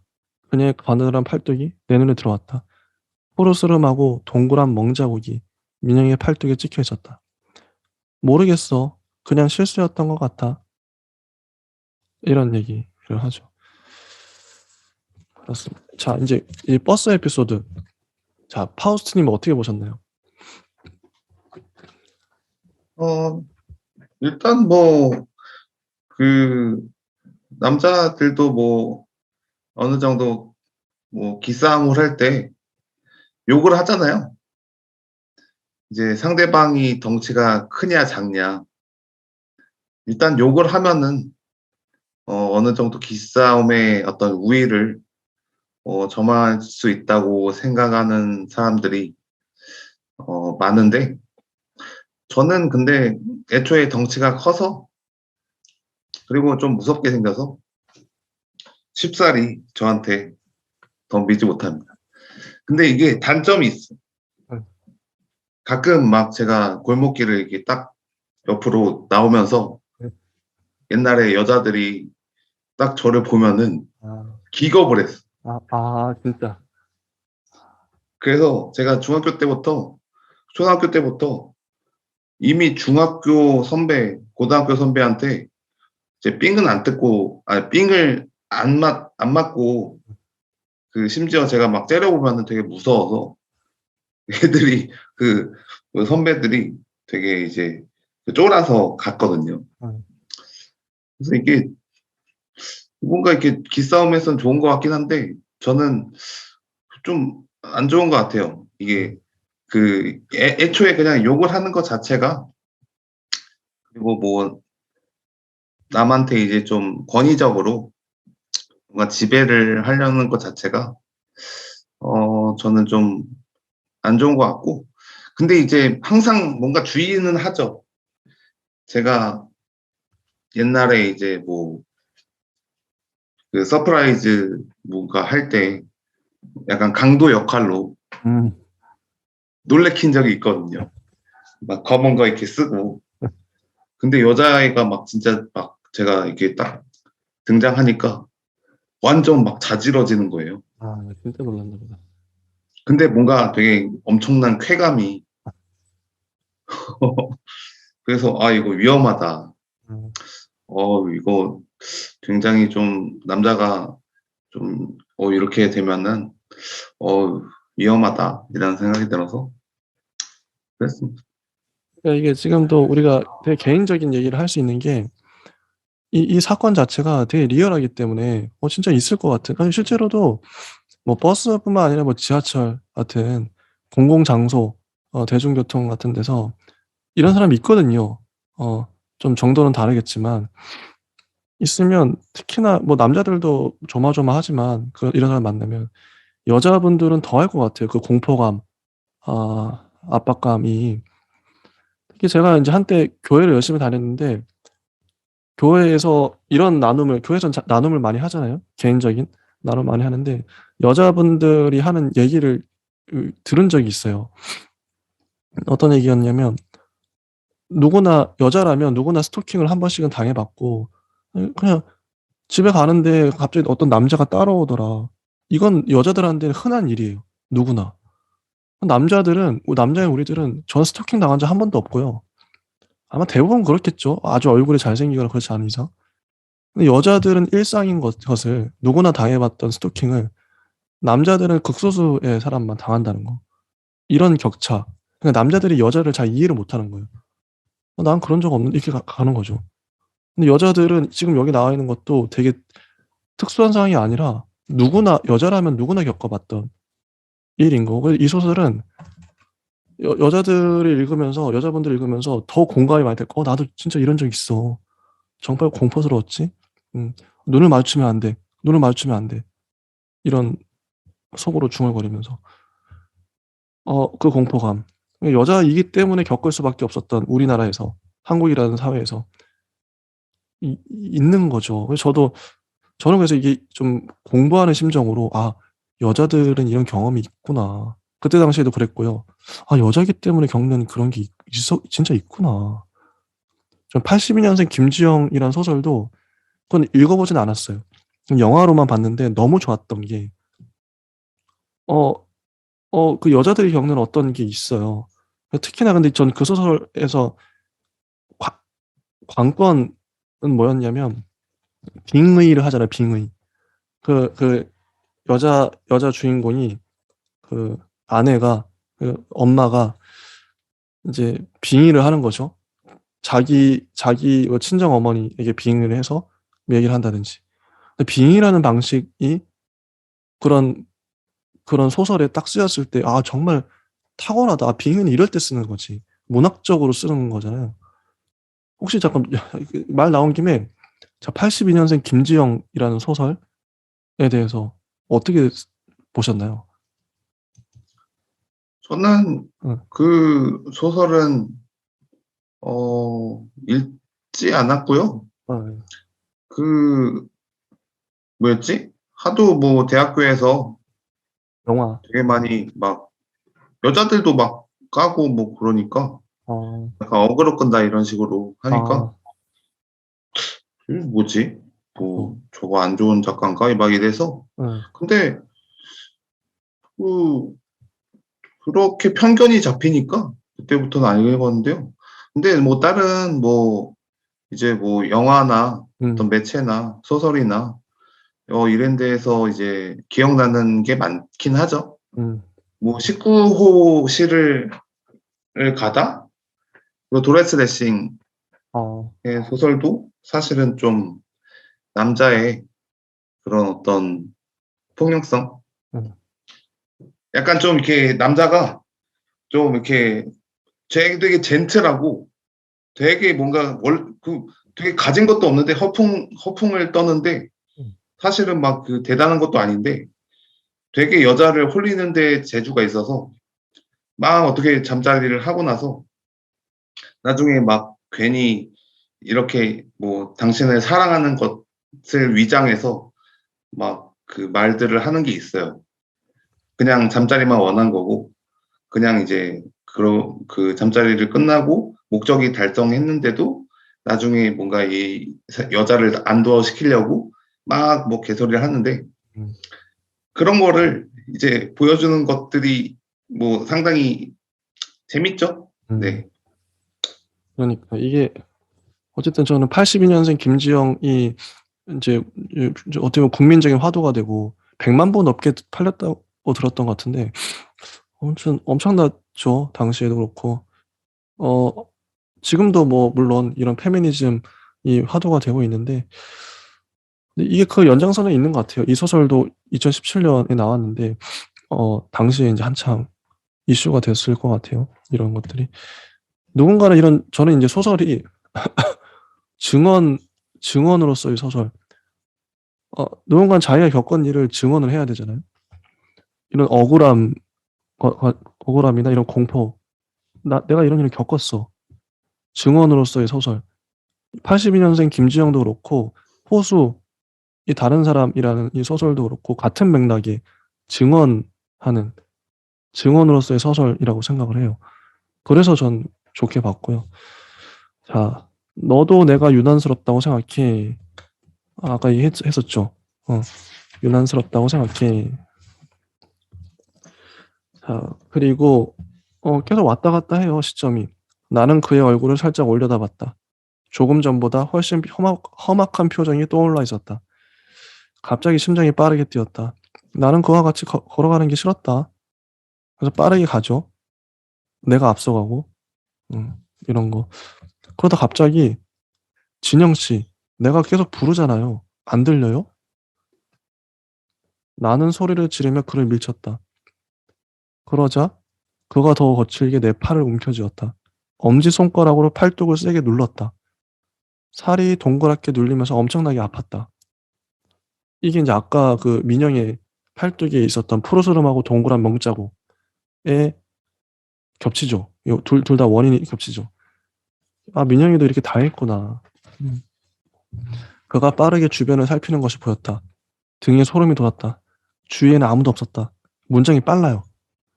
그가 다정하게 말했다. 미안해요, 진영씨. 그리고 한 발짝 뒤로 물러섰다. 마치 내가 그에게 위협을 줘서 물러선다는 태도였다. 기가 막혔다. 그가 또 사과했다. 정말 미안해요. 내가 경솔했어요. 그는 나를 아프게 할 생각은 없었다고 말했다. 내가 너무 빨리 걸어가서 따라잡으려 하다 보니 이렇게 가까이 오게 되었다고 했다. 그는 억울해하며 말했다. 몇 번이나 진영 씨를 불렀어요. 못 들었어요? 이런 식으로 이미 이제 폭력을 행했는데 말로는 미안해요. 정말 미안해요. 내가 경솔했어요. 몇 번이나 불렀어요. 못 들었. 이렇게 하니까 헷갈리는 거예요. 이게 헷갈립니다. 제가 아까 제 경험담 얘기했죠. 우리 아버지 실제로는 착한데 사람이 술 때문에 저러는 거지 헷갈리게 만들어요. 그래서 못 헤어지고 이혼도 못 하고 이러는 거죠. 아, 물론 그럴 수 있죠. 착할 수 있어요. 근데 어쨌든 때렸잖아. 이미 사건은 벌어졌죠. 어쨌든 이 팔을 꽉 움켜잡아서. 근데 헷갈리는 실수였어요. 이게 결정적인 말이 또 나오죠. 실수였어요. 이런 일은 다시 없을 거예요. 그는 정말로 내게 미안해하는 것 같았다. 이게 데이트 폭력의 양상을 정말 잘 드러내. 어, 야, 정말 나한테 미안해하는 것 같은데? 실수라고 말하고? 여자들이 이렇게 속아가는. 진심으로 나는 혼란스러웠다. 어쩌면 나는 민영이 세상을 떠날지도 모른다는 생각 때문에 그를 탓하고 있는 건 아닐까? 그렇다면 나는 지금 엄청난 실수를 저지르고 있는 걸지도 모른다. 마음이 물렁하게 움푹 파이는 순간 나는 정신이 번쩍 들었다. 그날 내가 멍자국에 대해 물었을 때 민영은 말했다. 실수였던 것 같아? 민영이 이런 말을 했었어요. 그러니까 실수라는 말이 겹치죠. 늘 이곳에 있었던 새벽녘의 호숫가에 힘없이 빨래 방망이를 두드리던 여자 미자네는 항상 낡은 두건을 머리에 푹 눌러 쓰고 나와 있었다. 미자네 집에는 세탁기가 없어? 왜 호수에서 빨래해? 한동안 누구도 내게 대답을 해주지 않았다. 언젠가 엄마가 지나가도 이렇게만 말했다. 미자네는 집에 있기 싫어서 그러는 거라고. 그렇죠? 어, 근데 남자 아이들이 당시에 장난친다고 미자네 두건을 낚아채 달아났죠. 그때 나는 소문으로만 듣던 미자네의 머리를 목격했다. 울긋불긋한 두피 위엔 머리카락이 정말로 거의 없었다. 이후 다른 소문이 났다. 미자네 남편은 이제 더는 움켜질 머리카락이 없어서 그녀의 목덜미를 잡고 집안 곳곳으로 끌고 다닌다고 했다. 그날 황망한 표정으로 호숫가에 앉아있는 미자네를 보며 민영은 울었다. 그리고 선생님께 일러 바쳤다. 남자아이들은 선생님에게 하소연했다. 실수였어요? 실수요. 어쩌다 보니 그랬어요. 선생님이 알았다고 대답했다. 이런 거죠. 실수. 실수란 단어. 실수였어요. 이런 무책임한. 자, 이 장면 미자네도 정말 짜네요. 이런 매 맞는 아내 이슈가 많이 됐죠. 이런 분들 진짜 많을 거예요. 지금도 많고 예전엔 더 많았을 거고 가부장적이니까요.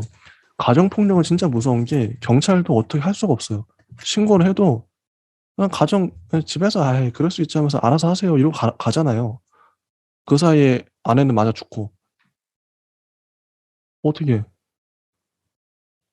너무 법이 손방망이 쳐버리고 그러니까 그 아내가 죽기 전에는 진짜 죽고 나서야 이제 뭔가 처벌을 할 수 있고 스토킹도 그렇다고 하잖아요. 스토킹을 신고를 해도 뭐 접근 금지하라고 그러고 뭐 그 정도만 하지 이 사람에게 직접적인 피해를 준 적이 없으니까 지금 뭐 법이 개정됐다고 하는데 저희 어머니도 심지어 어머니랑 대화하다가 알게 된 어머니도 스토킹을 당했대요. 꽤 오랜 동안. 아니 그렇게 연세든 분도 스토킹을 당해요. 여자라는 이유로. 얼마나 많은 여자분들이 지금도 저도 이제 최근에 만난 어떤 여자분도 스토킹을 자기는 한 3번인가 당했대요. 야 이거 진짜 심각하구나. 당하는 사람 입장에서 얼마나 숨 막힐까? 미자네도 남편이 더는 움켜쥘 머리카락이 없어서 머리카락이 다 빠진 아줌마가 상상이 되면서 되게 소름 돋더라고요. 얼마나 그러니까 빨래를 굳이 호숫가에 와서 힘없이 그냥 빨래를 두드리고 있어요. 미자는. 이제 머리카락도 빠진 머리가 없어서 목덜미를 잡고 집안을 끌고 이게 너무 끔찍한 장면이죠. 파우스트님은 이거 어떻게 보셨나요? 저도 개인적으로 음. 지금 어머니가 뭐 이혼해서 잘 사는 상태이지만 그전에는 이제 항상 선글라스를 끼고 다녔거든요. 멍자국을 감추려고. 음. 뭐 그런 게 또 주변에 흔하기도 하고요. 어. 막 그 대학생 때도 뭐 친구들 가정사 들으면은 막 접시 깨지고 진짜 난리가 난 거예요. 그래서 이게 와 정말 이게 있어서는 안 될 그런 게 많구나. 그래서 이런 것들이 정말 많이 개선이 돼야 되구나. 진짜 그런 것 같아요.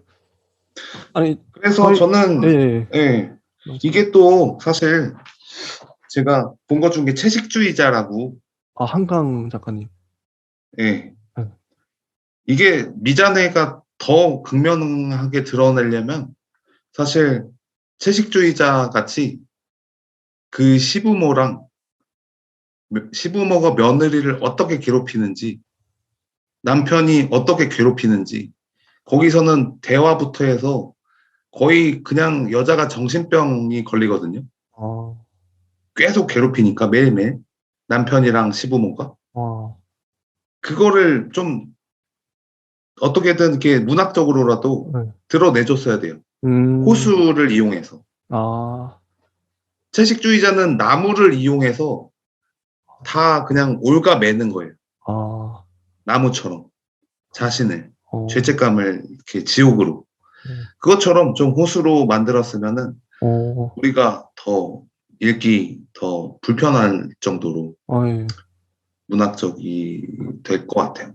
아, 확실히 진짜 중요한 지적이신 게 이제 불편한 장면이잖아요. 아예 불편함을 줄 거면, 불쾌함을 줄 거면 더 불편하게 끝까지 밀어붙이는 거죠. 그 불편함들을. 어, 정말 그래야 독자들도 더 충격을 받고 아 진짜 심각하구나. 어, 중요한 것 같아요. 네. 왜 실수였어요. 이런 얘기를 하죠. 나는 그에게 신경질적으로 물었다. 민영이에게도 그랬어요? 뭘요? 그가 무슨 소리냐는 듯 반문했다. 나는 손이 떨렸다. 물었다.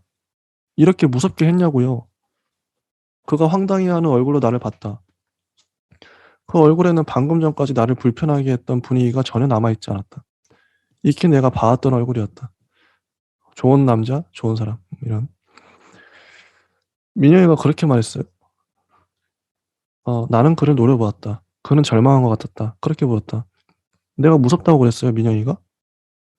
그가 물었다. 몰라요. 나는 대답했다. 민영은 말했었다. 모르겠어.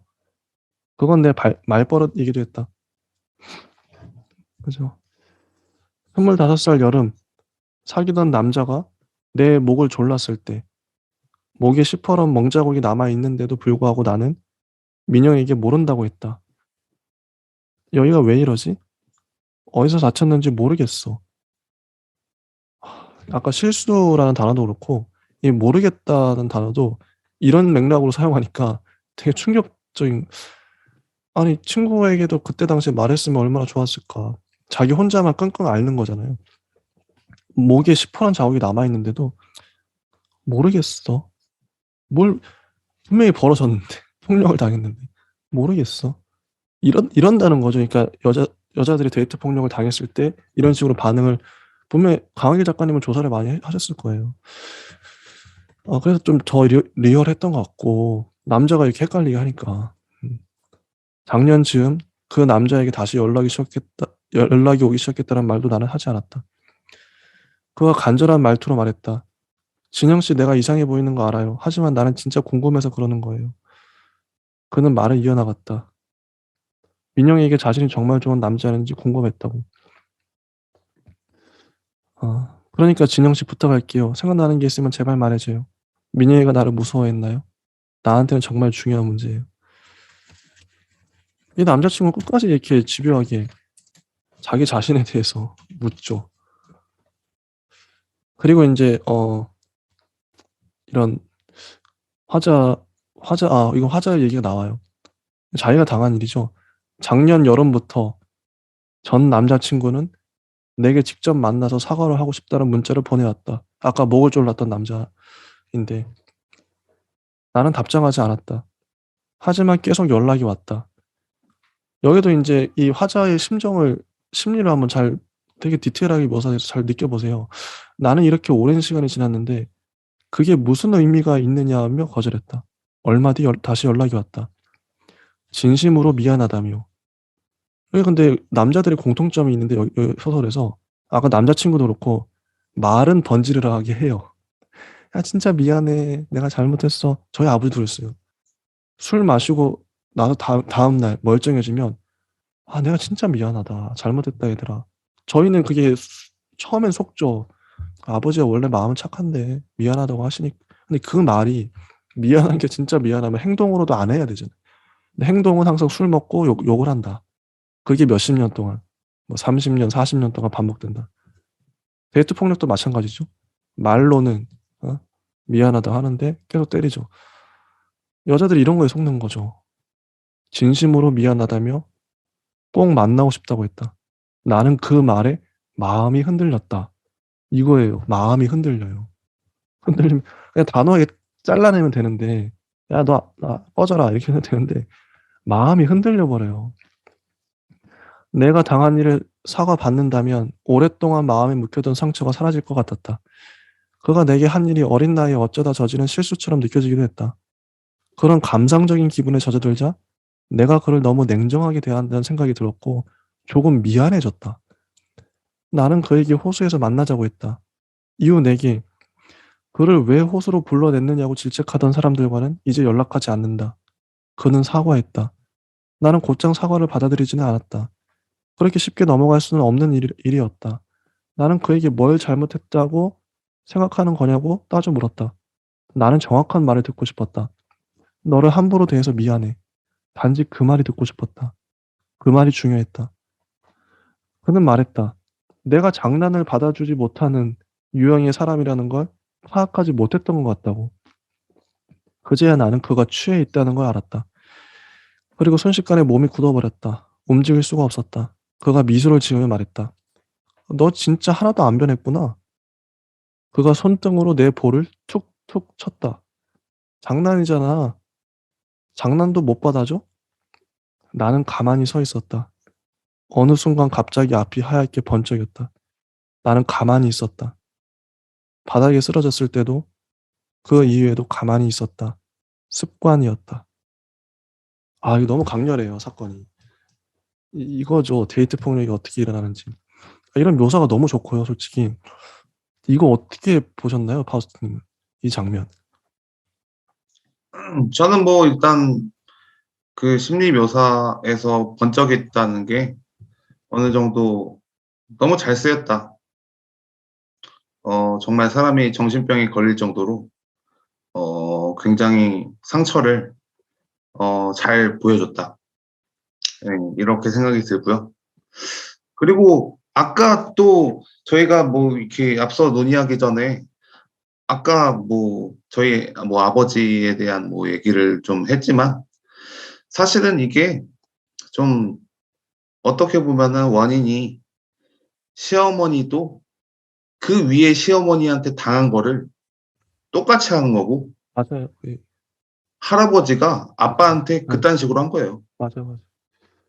그래서 저는 아버지한테 할머니한테 대놓고 응, 이제 좀 그런 식으로 이제 되물림이 네, 폭력이 되는 거는 맞아요. 요즘 시대에 말도 안 되는 거고 응, 이제 아빠의 어떤 그런 심정이나 뭐 맞아요. 그때 엄마도 뭐 완전히 이게 또 이제 또 이렇게 한 것은 아니라서요. 성숙하게 반응을 한 거 아니라서요. 응, 물론 이제 뭐 잘잘못을 따지기 시작하면은 뭐 끝도 없지만 응, 저는 좀 그런 불행이 되물림 되는 느낌이 좀 너무 안타깝고 응, 이제는 이제 좀 없어지는 게 좋지 않을까. 맞아요.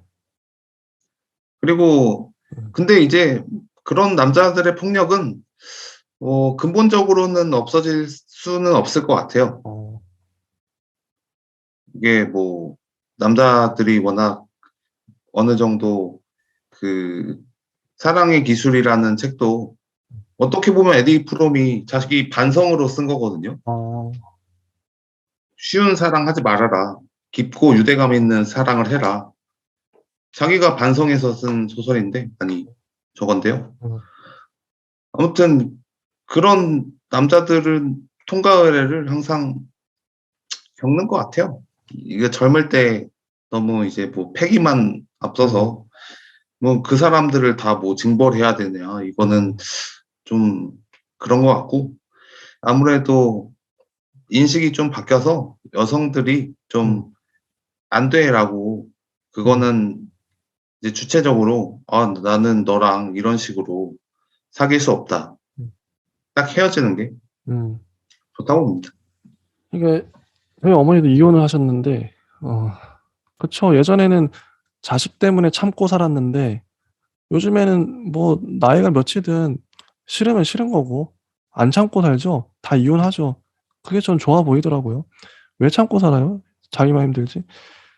그리고 사회적 인식이, 전 페미니즘 이게 화두가 되면서 인식이 많이 바뀌고 있다. 그래서 저 되게 좋고, 잘 됐죠. 그래 뒤늦게나마 그래도 지금 이제 많이 변해가고 있으니까 대물림 그것도 끊어야 되고. 예. 이런 소설이 등장한 것도 참 반가워요. 이러지 말자고 쓰는 거고. 자, 이제 앞으로 뭐 몇십 년 뒤에는 이런 일들이 희귀해졌으면 좋겠어요. 이런 사람도 진짜 있다고 이렇게 되면. 근데 지금은 많은 사람들이 이거 공감하고 있으니까. 이래서 문제죠. 많은 여자분들이 공감을 하고 있으니 이런 일들이 되게 희박해져야 되는데, 아예 없어져야 되는데. 그래서 볼게요. 막대기를 쥐었어요, 나는. 그러자 마음이 안정됐습니다. 그와 나는 민영이 쓰러져 있던 곳으로 향했다. 드디어 호수에 도착했어요. 어, 도착했고, 그리고 또 이제 또 에피소드가 하나 나옵니다. 그래, 그 여자처럼 밤이었다. 여자는 친구들과 호프집에서 맥주를 한 잔 마셨다. 그리고 일어나 집으로 향했다. 동네 입구에 도착했을 때 누군가 뒤에서 따라오는 걸 느꼈다. 남자였다. 여자는 걸음을 빨리 했다. 남자의 걸음도 함께 빨라졌다. 10걸음 너머에 그녀의 아파트가 보였다. 그녀는 뛰었다. 엘리베이터가 1층에 서 있었다. 그녀는 엘리베이터 열린 버튼을 누르고 안으로 들어간 뒤 재빨리 닫힌 버튼을 눌렀다. 그때 남자가 엘리베이터 안으로 뛰어들어왔다. 그녀는 거의 소리를 지를 뻔했다. 핸드폰 키패드로 112를 눌렀다. 손이 떨렸다. 남자가 말했다. 저기 연락처 좀 알 수 있을까요? 남자는 그녀가 너무 마음에 들어서 술집에서부터 따라왔다고 말했다. 중간에 말을 걸 틈이 없어서 여기까지 왔다고. 그녀는 고개를 저었다. 안 돼요? 제가 마음에 안 드세요? 남자가 말했다. 그녀의 집은 15층이었고 이제 겨우 5층이었다. 그녀는 숨이 막혔다. 남자는 키가 크지는 않았지만 운동을 많이 한 사람처럼 팔뚝이 무척 굵었다. 단단해 보였다. 그녀는 더듬거리며 자신의 전화번호를 말했다. 남자가 씩 웃으며 들고 있던 핸드폰에 숫자를 입력했다. 그리고 통화 버튼을 눌렀다. 그녀의 핸드폰이 울렸다. 지금 뜨는 번호가 제 번호예요. 남자가 말했다. 그녀는 아주 오랫동안 멍청한 여자들에 대해 들어왔다. 마음을 함부로 주는 여자들, 쉽게 승낙하는 여자들, 상황을 주도하지 못하고 끌려다니는 여자들. 그녀는 위험한 남자들보다 멍청한 여자들에 대한 경고를 더 많이 들어왔다. 쉽게 보이면 안 돼. 그건 네 값을 떨어뜨리는 일이야. 이제 13층이었다. 그는 남자에게 애써 미소를 지었다. 그래야 할 것 같았다. 남자가 말했다. 정말 친절하시네요. 그리고 엘리베이터 문이 열렸다. 여자는 서둘러 내렸다. 남자는 따라 내리지 않았다. 마치 그게 굉장히 신사적인 태도라는 듯이. 예의를 아는 남자라는 걸 보여준다는 듯. 그녀에게 말했다. 조심히 들어가세요. 그리고 연락을 할 테니 꼭 받아달라고 했다. 그녀는 다시 미소를 지으며 고개를 숙였다. 남자는 엘리베이터 열린 버튼을 누르고 있었다. 그녀가 어디로 가는지 보려는 것 같았다. 그녀는 그에게서 최대한 시선을 떼지 않은 채, 그러니까 그가 거절당했다는 느낌을 받지 않도록 따뜻한 표정을 유지하면서 현관문 쪽으로 팔을 뻗었고 초인종을 미친 듯이 눌러댔다. 가족들이 있을 거라고 생각했다. 밖에서는 소리가 나지 않았지만 집안에는 띵동하는 소리가 연이어 울려 퍼졌다. 띵동 띵동 띵동 띵동 띵동 띵동 띵동. 이 마지막 문장 띵동이 거의 한 20개 가까이 연이어 나오는데 이 환청이 들리는 것처럼 그 띵동하는 소리가 들릴 것 같은 문장이에요. 이 긴장감. 그리고 이 문장이 철저하게 이 당하는 여자 입장에서 쓰여졌어요. 여자는 이런 식으로 생각하고 이런 식으로 느꼈다. 저는 이 책이, 이 단편 소설이, 성교육 교재로, 중학생이나, 뭐, 초등학생도 좋고요. 중학생, 고등학생들한테 필독서로 읽혀도 괜찮지 않을까?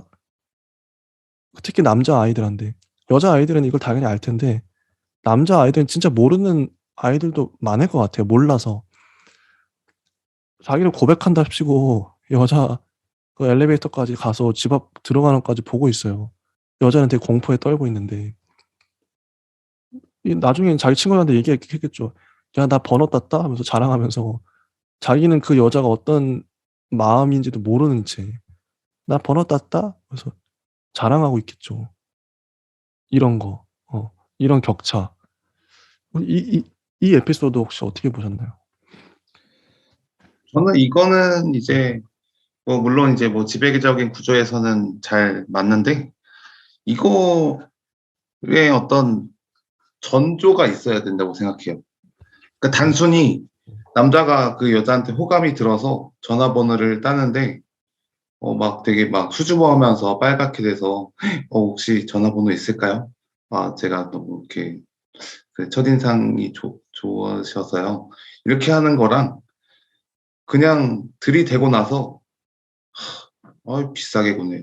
뭐 무슨 년. 이렇게 하는 전조가 있어서 이 여자가 트라우마가 생겨서 그렇게 반복이 되는 것 같고 되게 이렇게 막 그 저기에 가득 찬 눈으로 왜 비싸게 굴어? 이렇게 해서 이렇게 전에 이제 뭔가 상처들이 어, 있어야 이게 나머지가 해결이 되는 것 같거든요.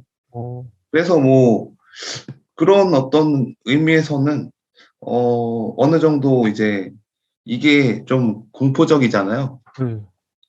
그래서 되게 이제 시사하는 바가 저는 이게 잘 썼다. 음, 음, 잘 썼다고 생각합니다. 여자 입장에서 정말 잘 네. 썼다. 사실 이런 거 모르는 남자들도 많을 거예요. 그냥 뭐 길 가다 헌팅하는 그런 사람도 있으니까 단지 번호 따는 거 뭐 이런 거 사귀는 거 자기 마음에 집중하는 거죠. 그러니까 연애라는 걸 기본적으로 남의 마음 그 사람의 마음을 알아야 되는데 내 마음에만 집중하다 보니 도취돼서 잘 모르는 특히 남자들이 그렇죠. 공감력이 떨어지니까 정말 잘 묘사했어요. 여자들이 얼마나 공포스러울까. 그러면서 이제 또 다시 현재로 돌아옵니다. 그건 어디에 있어요? 이상하네. 여기 있었는데? 응, 있었는데? 여기 있어요. 뭐가 있는데요? 혼자서는 못하겠어요. 바닥에 꽉 박혀 있어요. 그래서 이 화자를 끌어들이죠. 물속으로 결국. 어, 들어갑니다. 물로. 바로 밑이에요. 네? 그래서 허우적거리기도 하고 어서 만져봐요. 어, 그렇게 몸을 돌리는 순간 그가 내 손에 들린 나무 막대기를 덥석 쥐고는 순식간에 물속으로 잡아당겼다. 내 손도 딸려 들어갔다. 그런데 진영 씨, 네? 민영이가 정말로 나 무섭다고 했어요? 그 순간 수면이 흔들렸다. 발이 돌덩이 위에서 미끄러졌고 나는 중심을 잃었다. 나는 물에 빠졌다. 차가운 물이 온몸을 감싸 안았다. 살결이 축축해졌다. 나는 눈을 떴다. 아무것도 보이지 않았다. 시커먼 세상이 나를 짓눌렀다. 물에 이제 빠져서 그리고 이제 결정적인 장면이 나옵니다. 이게 화자가 당한 일인데요. 아까 그 남자를 만났죠. 남자를 만난 이후에 그 사건인데 그리고 많은 것들이 호수의 무수한 기억이 내 손바닥으로 스며들었다. 호수에 여자가 있었다. 그녀는 강간을 당했다. 두들겨 맞았다. 발가벗겨진 채로 발견되었다. 왜냐하면 상대가 원했기 때문이다. 상대가 원했기 때문에 그녀는 원하지 않는 일을 당했다. 여자는 구급차에 옮겨지는 순간 정신을 잃었다. 사람들은 말했다. 구급대원들이 그녀를 일으키자 여자의 거기에서 돌멩이가 후두둑 떨어져 내렸다고. 물론 다른 이야기도 있었다. 밤새 홀로 누워있던 그녀의 몸이 얼마나 차가웠는지, 그녀가 흐릿하게 맴도는 의식을 어떻게 간신히 붙잡았는지, 어떻게 눈을 부릅뜨고 견뎠는지. 그러나 정작 누군가 도와주려 손을 내밀었을 때는 잔뜩 겁에 질려 몸을 부르르 떨고 말았다는 것에 대해 다들 한 번씩은 이야기했다. 그러나 자잘한 돌멩이들이 바닥에 떨어지며 냈던 그 소리에 대해서만, 오직 그 이야기만 사람들의 입에 끈질기게 오르내렸다. 그러니까 조심했어야지. 그랬어야지. 그래, 그랬어야지. 그러게 호수에 왜 갔느냐고, 왜 왔느냐고. 이게 당한 거죠. 그리고 이제 작가 노트에 보면 작가 노트가 되게 짧아요. 이런 문장이 나옵니다. 제목은 아직 남은 사람이고요. 소설의 한 문장을 얘기를 하죠. 한 부분을. 아까 방금 얘기했던 물론 다른 이야기도 있었다. 밤새 홀로 누워있던 그녀의 몸이 얼마나 차가웠는지, 그녀가 흐릿하게 맴도는 의식을 어떻게 간신히 붙잡았는지, 어떻게 눈을 부릅뜨고 견뎠는지. 나에게는 이 장면이 중요했다. 이렇게 강하길 작가님은 대놓고 쓰셨어요. 그러니까 이 장면이 다른 이야기가 있었다.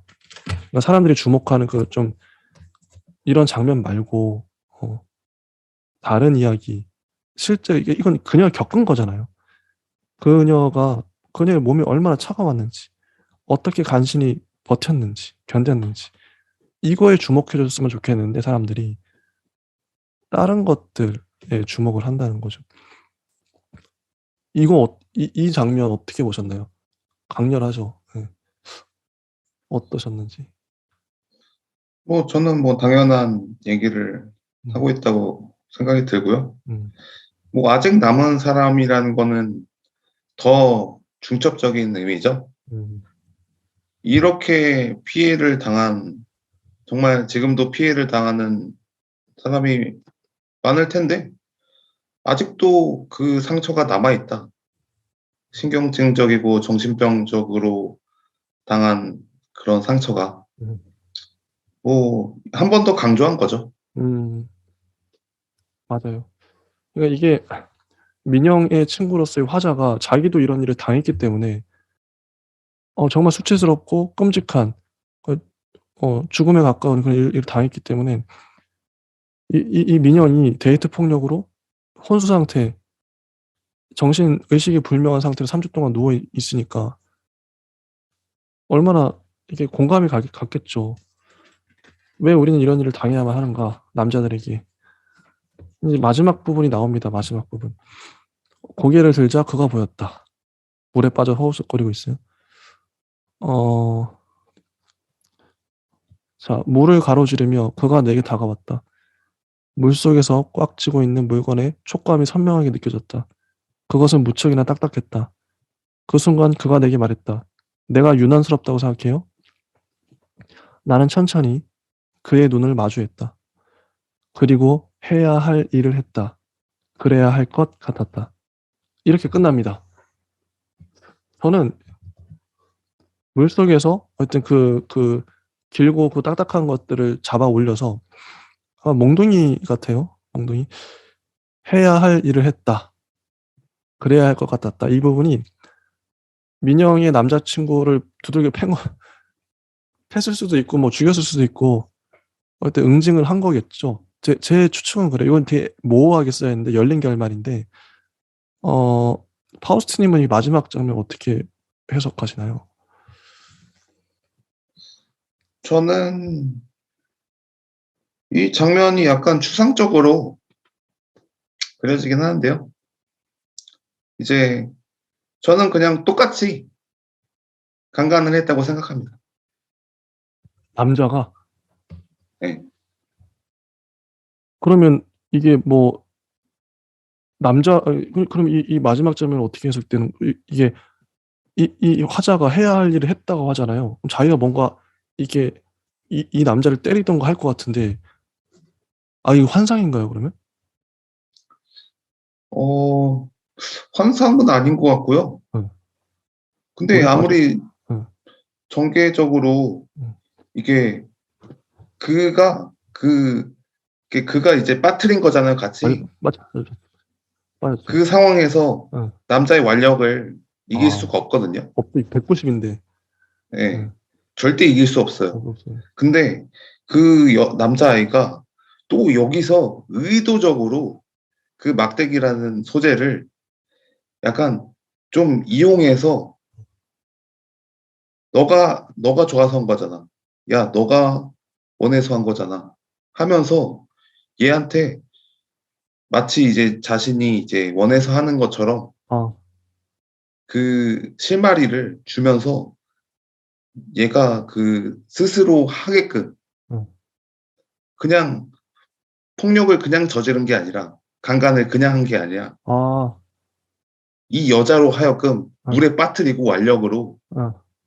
스스로 하게끔 더 어, 변태적인 행위죠. 이게 그러니까 저도 좀 이게 되게 중의적인 의미로 많이 드는데 길고 단단한 막대기가 남자 거시기를 말하나 싶기도 해요. 음, 그렇게도 보이긴 그, 해요. 거의 근데 그렇게 다 느껴지죠. 그러니까요. 그러니까 이게 야, 그러면 더 끔찍한데 그러니까 이 화자는 이미 그런 강간을 당했고 그런 끔찍한 일을 겪었는데 이 민영이의 남자친구에게 또 이런 일을 당한다고? 그렇게 보일 수도 있겠네요. 그럼 더 끔찍한 건데 진짜 어 이게 할 말이 없게 만드는 그렇게까지 상상을 해버리면 정말 끔찍하거든요. 근데 그렇게 보이기도 하고요. 저는 이제 마지막 장면이 그냥 민영이 남자친구를 팼나 보다 이렇게 해석했는데 근데 그 지금 제 해석보다는 파우스트님의 그 해석이 더 잔인하고 어떻게 보면 이 메시지를 더 강화시켜 줄 수 있는. 근데 이걸 직접적으로 표현하면 좀 그러니까 이렇게 좀 모호하게 추상적으로 표현한 것도 잘한 것 같아요. 중의적으로 여러 가지 해석될 수 있게끔. 어, 어, 근데 현실적으로 저의 해석보다는 파우스트님의 해석이 더 맞을 것 같긴 하네. 어쨌든 당할 수밖에 없고 이 여자는 모든 정황상도 그렇고 완력이나 이런 게 당할 수 없으니까 당할 수밖에 없었던. 그리고 이 예, 공포감이 예, 더 배가 되는 것 같아요. 맞아요. 예, 그렇게 처리하면. 왜냐하면 예, 단지 이 남자라고 표현이 되는 게 아니라 이제 그 물건이라는 게 되게 이제 내가 방어를 위해서 막대기를 이렇게 들고 막 되게 이제 예, 사람을 이렇게 막 이렇게 보호하려고 이제 딱 한 거지만 얘는 그거를 되게 너 뭐 조만한 애가 어떻게 뭐 나를 때리겠어 하고 이제 막 그냥 그런 식으로 하는 거니까 예, 완전히 그냥 공포의 상징이죠. 맞아요. 와. 아, 진짜 이것도 광일 작가님이 의도적으로, 어, 이렇게 쓰신 것 같아요. 진짜 여기 보면, 물속에서 꽉 쥐고 있는 물건의 촉감이 선명하게 느껴졌다. 그것은 무척이나 딱딱했다. 그리고, 뭐 이런, 진짜 그런 막대기 끝에 딱딱하게 닿는 느낌을 받았다. 뭐 이런 식으로. 맞아요. 남자 거시기로 해석할 수 있다. 그러면 더 공포적이다. 아마 노렸을 거예요. 강하일 작가님도 이런 의도, 이런 중의적인 해석을 뭐 대놓고 말씀은 못 하시지만 노렸을 것 같고. 일단, 어, 그리고 이제 해설 부분을 한번 읽어볼게요. 강지희 평론가님이 처음에는 오피리아로, 다음에는 세이렌으로라는 제목으로 쓰셨는데, 이 해설도 좋거든요. 한번 보면, 여성 작가가 쓴 초점화자 또한 여성인 이 소설은 여성 독자와 만나 신경이 팽팽하게 당겨지는 경험을 만든다. 음. 이 소설은 여성 소설이기 이전에 범죄 소설이고 동시에 긴밀하게 구성된 심리 소설이기도 하다. 어, 그리고 피해자 여성으로서의 보편적 운명 앞에 집어삼켜지기 직전에 있다. 이런 말들. 제가 와닿는 문장만 좀 읽어보면, 이 마지막 장면은 끝내 명쾌하게 설명되지 않는 불투명함으로 인해 오히려 힘을 가지게 되는 것이 아닐까? 방금 우리가 했던. 정말 그래요. 불투명하게 씀으로써. 어, 그리고 마지막에 보면 이렇게 현실과 진실 사이에서 끝내 논리적으로 해명되지 않는 여성들의 심리적 경계에 머무는 소설인 것 같다. 이렇게 쓰십니다. 다 공감하고요. 맞는 말이고. 자, 이제 정리를 해보죠. 이 소설에 대해서.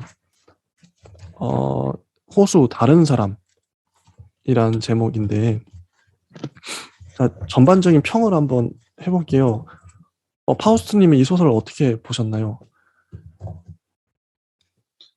저는 뭐 이제 뭐 약간 아쉽다. 하지만 굉장히 시사하는 바도 크고 어떻게 보면은 이 소설이 채식주의자 이전에 나오고 음, 더 문학성이 있었다면 음, 아마 문학상도 타지 않을까.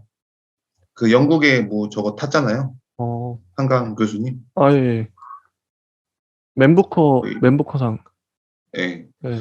맨부커상 타셨는데 거의 그 정도 급으로 되게 잘 현실을 음, 보여주지 않을까 음. 그렇게 생각합니다. 저는 뭐, 이 소설 참 좋았던 이유가 현실을 반영하고 있으니까 여성들이 실제 당했던 일들을 정말 그 여성의 입장에서 심리 묘사를 정말 잘했어요. 이런 소설은 남자들이 특히나 이제 좀 이런 감수성이 거의 없는 여자들의 입장을 잘 모르는 사람들이 읽어보면 참 도움이 많이 될 것 같아요. 아, 내가 이렇게 행동하면 저 여성들이 이렇게 느끼는구나. 얼마나 겁을 먹을까 이런 것들. 아, 난 저러지 말아야겠다. 이게 메시지가 강한 소설이에요. 이게 의도가 분명하기 때문에 그럼에도 그 메시지가 좀 거부감이 느껴지지 않고 자연스럽게 받아들일 수 있는 건 이미 이제 우리 사회에서 이런 경험을 많이 했고 남자들도 이제 웬만하면 이런 거 알죠. 이런 상황들. 이제 많은 공감대가 이루어졌고 그만큼 시대가 변해가고 있다는 증거인 것 같아요. 이런 소설이. 앞으로 더 나아지겠죠. 이게 문제인 걸 알았으니까. 좋습니다. 좋습니다. 아, 저는 솔직히 제가 만약에 소설을 쓴다면 이런 소설을 쓰고 싶어요. 이런 주제가 아니라, 그러니까 사회를 변혁시킬 수 있는. 지금 문제가 있어. 그게 뭐 페미니즘일 수도 있고, 뭐 가부장제일 수도 있고, 뭐 자본주의일 수도 있겠죠. 여러 가지 실제 문제들이 있는데 그런 문제를 이렇게 뭔가 되게 세련되게 표현했어요. 이게 설득의 형식일 수 있는데 저는 소설이 어떤 걸 설득해내는 데 있어서 소설이 가장 탁월한 그러니까 이야기죠. 이야기가 가장 탁월한 형식인 것 같아요. 왜냐하면 어떤 걸 진짜 막 백분 토론처럼 백분 토론에서 막 자기 주장하는 사람들 보면은 이건 100%인데요. 내 주장, 나의 의견과 다르면 거부감이 들어요. 그 사람 말이 아무리 옳아도. 나는 원래 동성애자 싫은데 이러면 아무리 그 사람이 맞는 말을 해도 그냥 싫은 건 싫은 거예요. 설득이 안 돼요. 왜 설득하려고 하기 때문에 안 돼요. 역설인데 이 사람이 그러니까 설득을 하려는 모습이 보이는 순간 사람들이 싫어해요. 저 사람 날 설득하려 하네? 아무리 옳은 말이라도. 근데 소설은요, 이야기는 그래서 이야기가 강력한 것 같아요. 영화, 드라마, 소설 다 이야기인데 이야기는 설득하려 들지 않아요. 물론 설득하려 의도가 있겠지만 그냥 이야기는 보여줄 뿐이에요. 제가 아마 전에도 얘기했을 것 같은데 잠깐 이 문학 채널 같이 했던 친구가 그 얘기했어요. 철학과 소설의 차이점이 뭔지 아냐? 가장 큰 차이점은 철학은 설득하려고 하고 설득하려 하기 때문에 자기가 봤을 때는 소설보단 낮게 보인다. 낮은 등급으로 보인다. 소설이 더 위대한 형식이다. 왜냐하면 똑같이 설득하려 하지만 소설은 이야기이기 때문에 이야기는요 반대할 수가 없어요. 철학은 반대할 수 있습니다. 찬성하고 반대할 수 있어요. 이야기는 반대할 수가 없어요. 아, 그래요. 실제로 그래요. 이야기는 그냥 이야기예요. 내가 한번 들어볼래? 이게 쫙 얘기하는 거예요. 만약 이 호수의 메시지를 그대로 야, 우리 성폭행하면 안 되고 남녀 평등 이루어야 되고 이런 식으로 주장했다고 쳐봐요. 같은 메시지죠. 어떤 게 더 설득력이 있을까요? 당연히 이야기죠. 소설이죠. 이게 이제 소설의 힘이다. 그래서 제가 이야기를 좋아합니다. 철학 책도 좋아하긴 하는데 이게 이야기의 힘이거든요. 그래서 이야기를 잘 쓰는 사람이 되고 싶다. 내가 하려는 메시지가 있지만 그 메시지를 어떻게 이게 또 재밌어요. 설득하려고 하면 설득이 안 돼요. 그것도 이게 엄청난 테크닉이 필요한데 아까 한강 작가님 그 작품도 아마 읽어보진 않았지만 분명한 메시지를 갖고 자기가 이게 진짜 옳은 걸 말하기 위해 썼겠죠. 그런데 그게 역하지 않고 거부감 없이 받아들여질 수 있었던 건 탁월함인데 그게 이제 소설가의 역량인 것 같아요. 나도 그런 걸 잘 해내고 싶다. 이런 이렇게 강렬한 메시지를 가져왔는데 이게 설득이 돼. 이야기가. 이런 소설을 쓰고 싶어요. 솔직히 이런 소설. 좋습니다. 혹시 뭐 파우스트님 더 하실 말씀 있으실까요? 마지막으로. 아, 저는 근데 네. 또 생각이 뭐 약간 다를 수 있는 거는요. 좋아요. 물론 이제 소설이 저도 이제 너무 좋아하고, 사실은 소설이 이제 밝히고 있는 어떤 진실이나 현실이 훨씬 더 이제 파괴력이 있고 좋은 면이 많다고 생각이 들지만요. 한편으로는 이제 그런 어떤 뭐 제가 뭐 프로이트나 라깡이나 뭐 이런 거를 좋아하는 입장에서 가장 이제 소수와 타자의 권력을 보호하고 인간의 가장 소외된 지점, 가장 안 좋은 토템과 터부 같은 정말 안 좋은 치부 같은 거를 밝히는 것은 결국에는 뭐 락강이 바보들의 향유라고 하잖아요, 남자들을. 정말 바보 같은 향유를 하고 있는, 정말 권력 싸움을 바보처럼 하고 있는 그런 남자들을 정말 대차게 비판하고, 프로이트는 뭐 이것도 뭐 하나의 그냥 저거이지만 여자들은 뭐 물론 뭐 이렇게 약간 무책임한 면이 좀 안 좋다 이런 식으로 뭐 얘기를 한 적이 있는데요. 결국에는 좀 그런 다양한 이제 논점이나 인간의 어떤 핵심을 찌르는 그런 거는 철학이 먼저 발견되고 나서 맞아요. 그거를 따라서 음. 예술이 음. 약간 좀 같이 가는 것 같아요. 맞아요. 그래서 예술가들이 철학 공부를 할 필요가 있는 게 그래서 그런 것 같아요. 철학에서 어떤 내가 화두나 어떤 그런 번쩍이는 것들을 가져와서 그걸 이야기화해서 풀어내, 이게 같이 가는 거죠. 철학과 소설, 철학과 문학이. 그래서 문사철이라는 말이 저는 진짜 공감이 가는 게, 뭐 내가 어느 분야를 하더라도, 뭐 소설을 쓰더라도 내가 역사를 모르고, 진짜 이게 지금 우리도 오늘 두 권의 소설 다뤘지만 역사적인 얘기예요. 실제 있었던 사건이 역사니까.